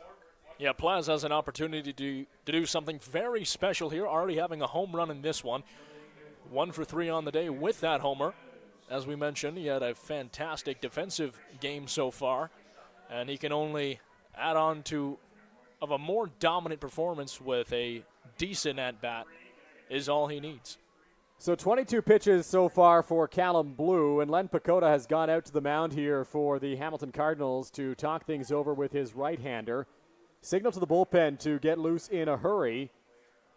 Not sure if this will be the end of the line for Blue or if it's just a pep talk from Pacoda. Looks like Blue will stay in there. Yeah, Blue just got to calm down, keep his composure here. He had a couple of tough at-bats already. That fight with Starling Joseph earlier, who is now sitting comfortably at second base. And the one from Olio, which just poked past the first baseman there into the right field area. So the first 2 hits recorded off him, not necessarily his fault, but now he's certainly in a sticky position. First pitch misses up and in to Victor Plaz. Plaz has slid down to the number 9 spot with all those changes to the lineup, and we'll see if every batter that was brought in will remain for a second at-bat should we get there. 1 out, bases loaded. Here's the pitch. Plaz tried to check his swing, went around. Might have been called a strike, though, and it's 1-1. Yeah, Plaz just got to calm down here, get any sort of contact whatsoever. Only 1 out. If it's a decent hit, more than likely it will be another run added to the Majors tally. Corners are in here for Hamilton. Middle infield back looking for a double play as that one misses off the plate outside to Plaz. 2 balls and 1 strike. Have to imagine Blue is getting near the pitch count here if Pacoda went out there to talk to him and signal to the bullpen to get loose in a hurry.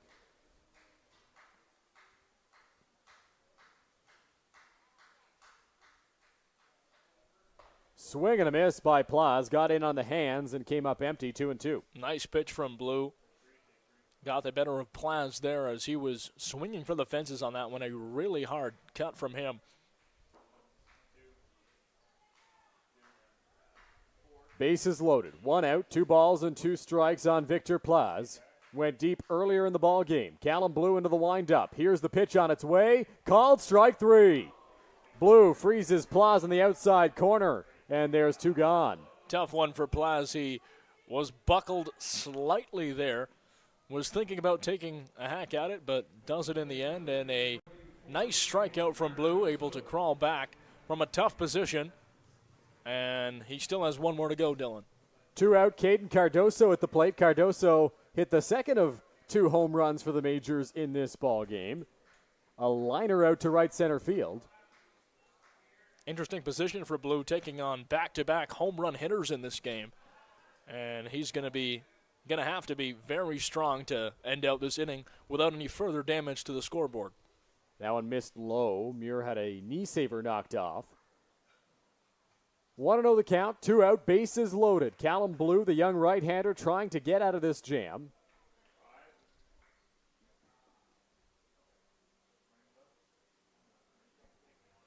.6'4", 190, Callum Blue into the windup. Here's the pitch.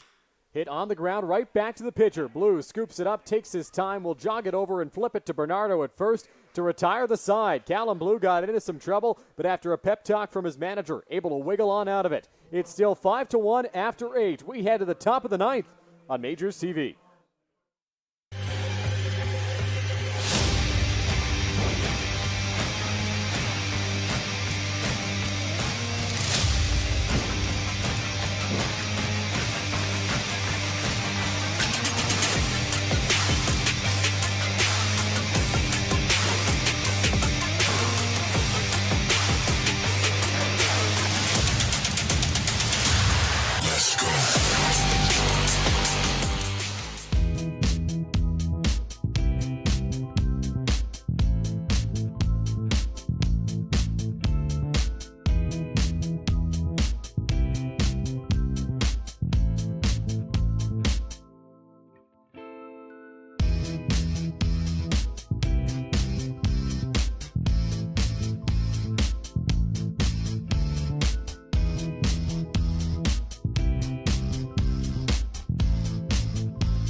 Get suited up with us for our big night. We went to Collins Clothiers. They had suits and tuxedos in various colors and styles. The staff helped us pick exactly what we wanted. They custom fit our suits for the perfect fit. They even matched us to our date's dress. It was so much fun trying on suits with the boys on the VIP night. They even got us pizza while we tried clothes on. For prom kids, of course, are going to be the best dressed. We felt so confident and looked amazing.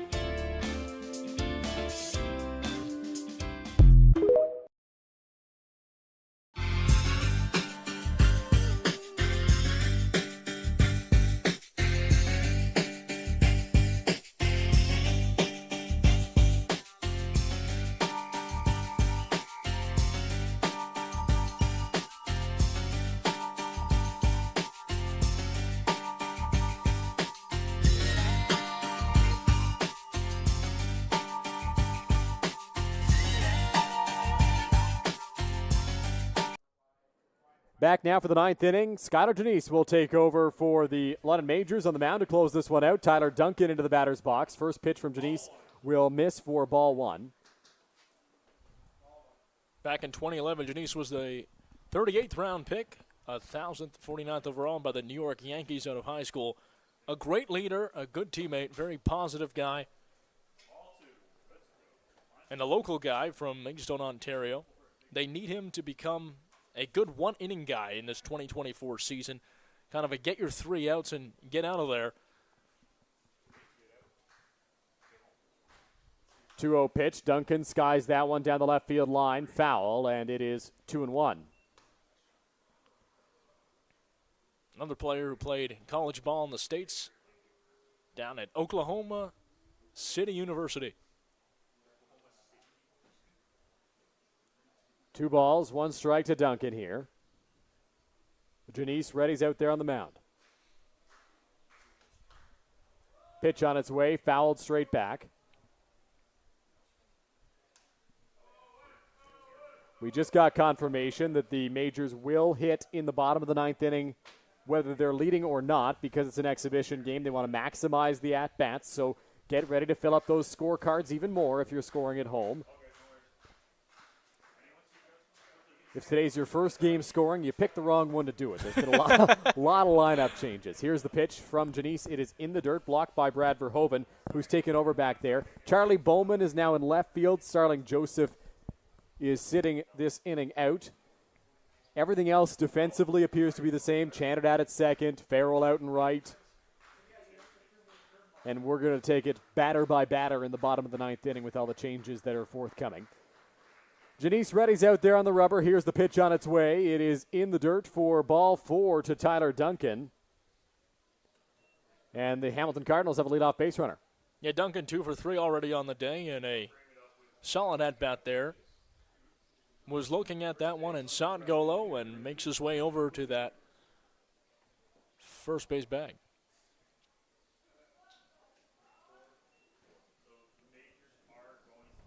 Josh Williams steps into the batter's box here with Duncan standing over at first. Janice Reddy's out there on the rubber. Here's the pitch on its way. Swing and a miss. Looked like he took something off of that one. Williams was early on it and came up empty.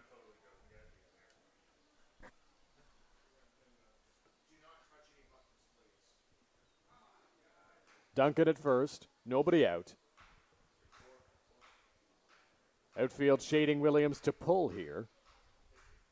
Pitch on its way in there for a strike, and it's 0-2 to the big designated hitter.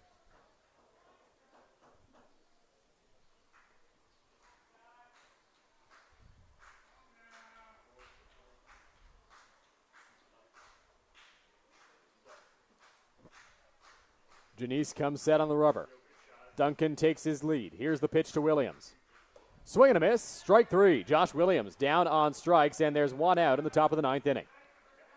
Great job so far from Janice, showing off a bit of his velocity. Nice heat that he threw toward Williams there, and Williams simply could not take the velocity.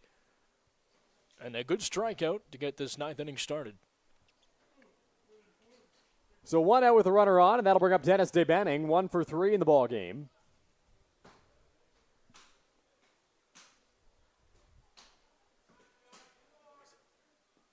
Here's the pitch. Swing and a miss by Debenning, 0-1.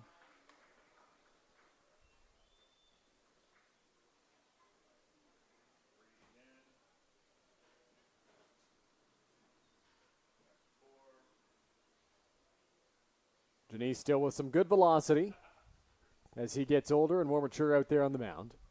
Here's the 0-1 home. Just misses, 1-1.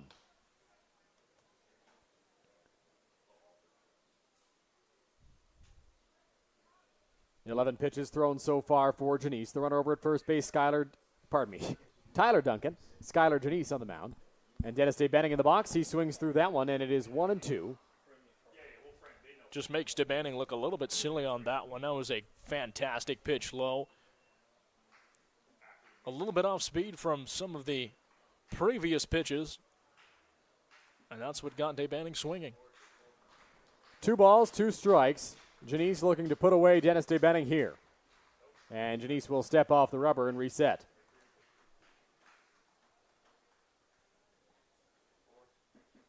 Caden Cardoso, Tyler Duncan talking things over at first base.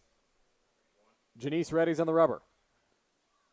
And delivers the 2-2. On the run is Duncan. Pitches high. Throw from Brad Verhoeven is late.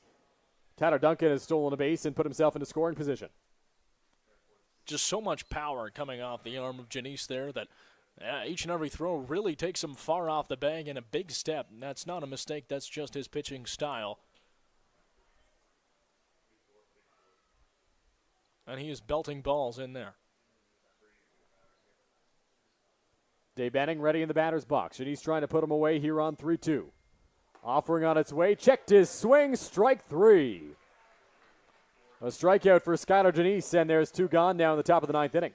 Textbook pitch that was breaking there from Janice after the fastball, and that one had nice movement on it, moving from the just above the strike zone to directly below in it, and got the better of his counterpart. Strong pitching has been a common theme for the Majors throughout this first contest, Dylan. Majors have been stellar on the rubber so far. Janice trying to end the top of the 9th inning here and clinch a Majors victory, despite the fact they're going to hit in the bottom of the 9th inning as well. Here's the pitch. Called strike in the outside corner, 0-1 to Luis Bernardo.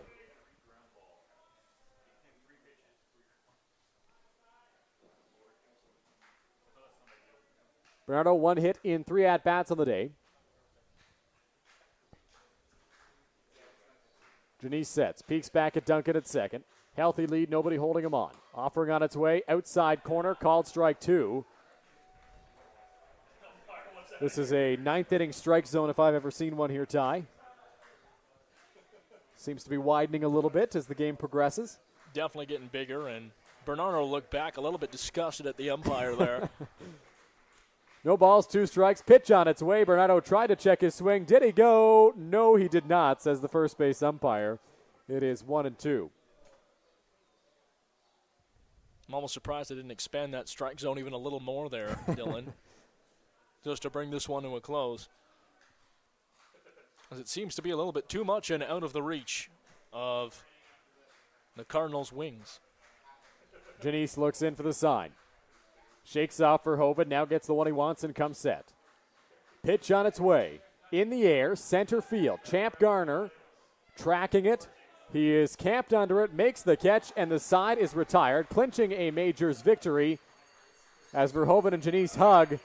But there will be another inning of hitting for the Majors, so that just concludes the top of the 9th. And we would tell you who's coming up, but we have absolutely no idea, do we, Dylan? But what a fantastic game by the London Majors, clinching their first victory of the 2024 season. 1 win in just as many games. And a great performance all around. We saw some very, very solid hitting to get the year started off, complemented by nearly perfect pitching. Yeah, we'll get into that one just a little bit more once this game officially wraps up, but we're going to play the bottom of the 9th here. I believe it'll be Nate Farrell to lead things off, but that's if my calculations are correct here with all of these changes. It's been a lot to handle up here in the Game Day London broadcast booth. We'd be lying if we said it wasn't. It's Takaki Iguchi taking over on the hill here for the Hamilton Cardinals, one of 2 Japanese arms on this Cardinals roster this year.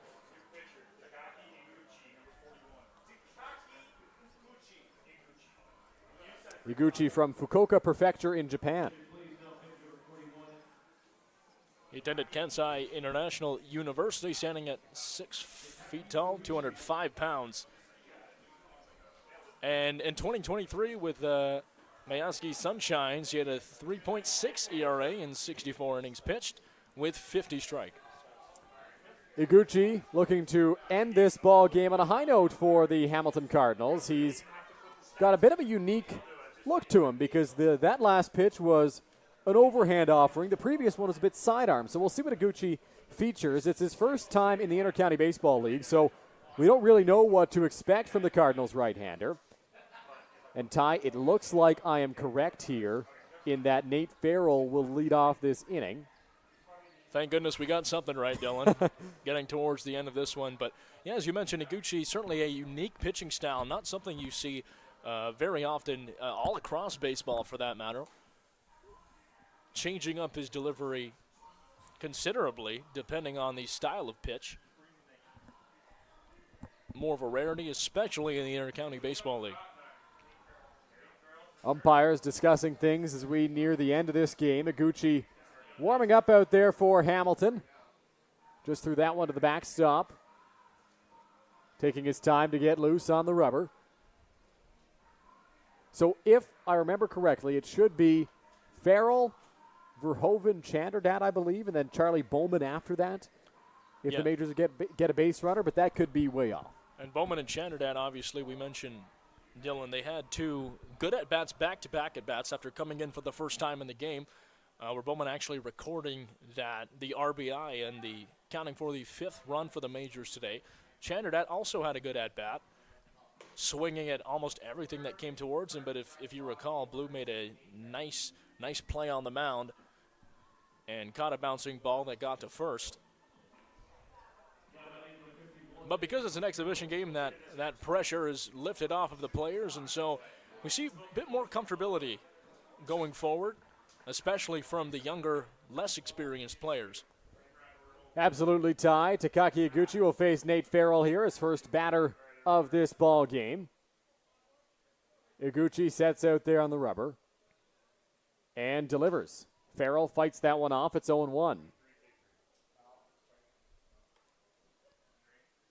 We talked about ranging of ages, too, amongst different pitchers and such. Callum Blue, youngster, was on the mound previously before Iguchi, and obviously he had a very good recovery. Bases were loaded on his side, and he was able to make some good plays to close the inning out, and that's something that is nice to see from a younger player moving forward and potentially telling the Cardinals staff something or two about the way that they could use him moving into the 2024 regular season. Slow ground ball there off the bat of Nate Farrell that will allow him to reach. An effort from Bernardo to get the tag on him as he flew by, but no dice, so an infield single. Good attempt by Brennan Daly, the second baseman.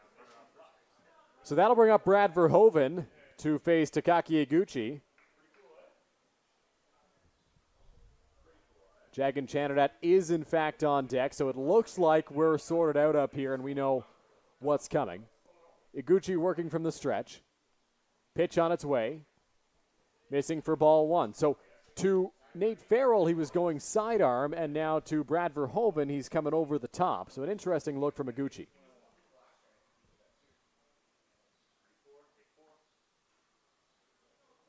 Farrell takes his lead off of first. Here's the offering on its way. Now another sidearm pitch from Iguchi there. It's 2 balls and no strikes to Brad Verhoeven.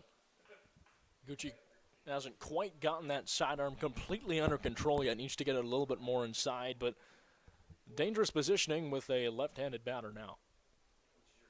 Verhoeven skied one to left field, and Kozak couldn't come up with it in his last trip. It was ruled a double for Brad Verhoeven. On the move is Farrell from first. Verhoeven slaps that one the other way. It'll get down in left field. So a bloop single for Brad Verhoeven. Now Nate Farrell thinks about charging for third. He's caught between second and third base. It's picked up by Daly. Farrell in a rundown. Getting to second there is Verhoeven. Now chasing him down the third baseman, and applying the tag is Horobets.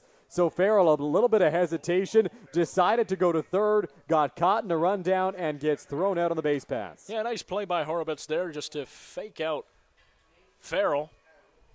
Got him looking backwards and then was debating whether or not to make the run. It's always a tough time for base runners to figure exactly when to go.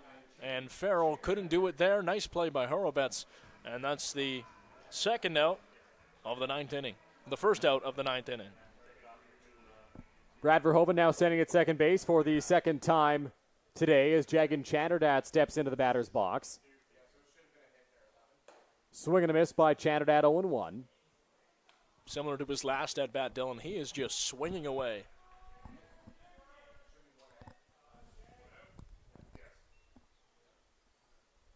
Verhoeven in scoring position for him. We'll see what Chanderdat can do here. Fouls that one off. It is no balls and 2 strikes.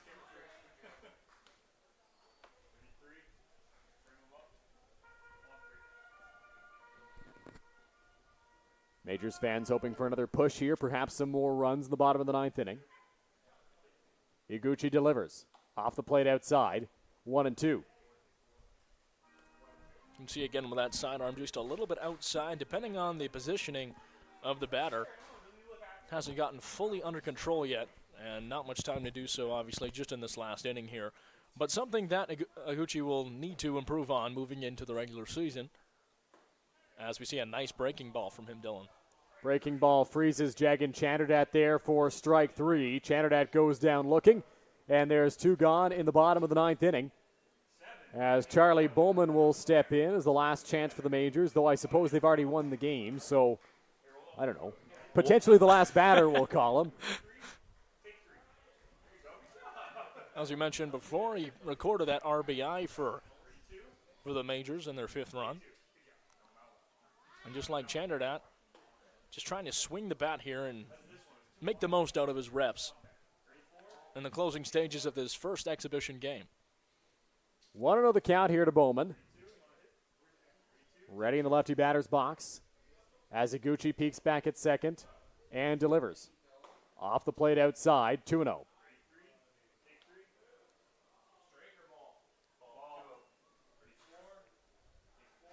Bowman drove home Verhoeven earlier in the ballgame on a sacrifice fly. Would need a base hit to do that here.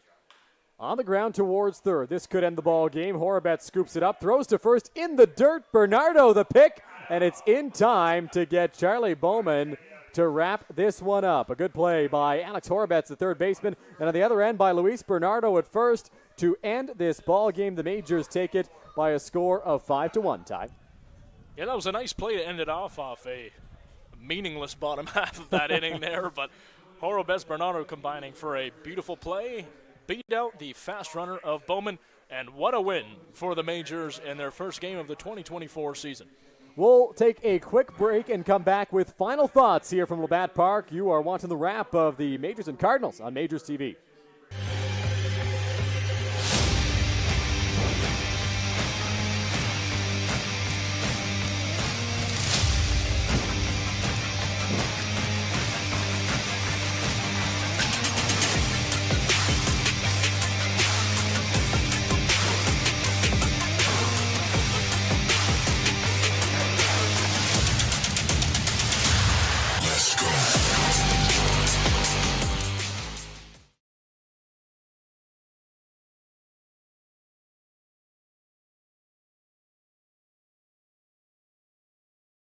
Strikeouts, doubles, home runs, stolen bases, and all the like. So what a great way to kick off the season for the London Majors, on top of putting the cherry on top, which is the win. So it was great having you here. Great to see everyone here at the ballpark today, and thank you for tuning in as well. Again, we do have another exhibition game tomorrow. The forecast is looking a little so-and-so, but as of now, we do have a game on. It is currently scheduled for 3 p.m. tomorrow. You can buy tickets online to come join us here at the ballpark at the London Majors website, or be sure to tune in to our cast here with Majors TV to get some more of this action. I've been Justin Koehler, and let's send it back up to Ty and Dylan in the game day press box to wrap things up and get some final thoughts. Gentlemen? Justin, thank you. Back here for the final time in the Game Day London broadcast booth. Ty, this game had a little bit of everything like Justin was mentioning. An overall exactly what Majors manager Roop Chandernat wanted to see from his ball club. Yeah, Chandernat is no doubt thrilled with his team's efforts today, and we saw what we expected before, and lots of different pitchers and new faces coming in, especially batters towards the end. Let's talk about pitches for a second. Obviously, you had Daniel Gore starting things off very strongly. Keys got time in there, Henry, DeSantos, and ended off with Janice. 5 different pitchers throughout the game, accounting for only 1 run given up total. I'd say that's a very good showing throughout. Not to mention the Majors had some fantastic hitting, putting up 5 runs today with 2 notable home runs from Victor Plaz and Caden Cardoso. A really statement performance on this first outing here as they'll look to build off. More of that tomorrow against Brantford. Yeah, the Majors hosting the Brantford Red Sox tomorrow, 3 o'clock scheduled first pitch here from Labatt Park. It was a fun one, and we're thrilled to have welcomed you back to the Game Day London broadcast booth and Labatt Park for some baseball in early May. For Ty White and Justin Koehler, as well as the rest of our Majors TV crew, thank you all very, very much for tuning in today, and we'll talk to you again tomorrow afternoon when the Brantford Red Sox come to town for more exhibition action.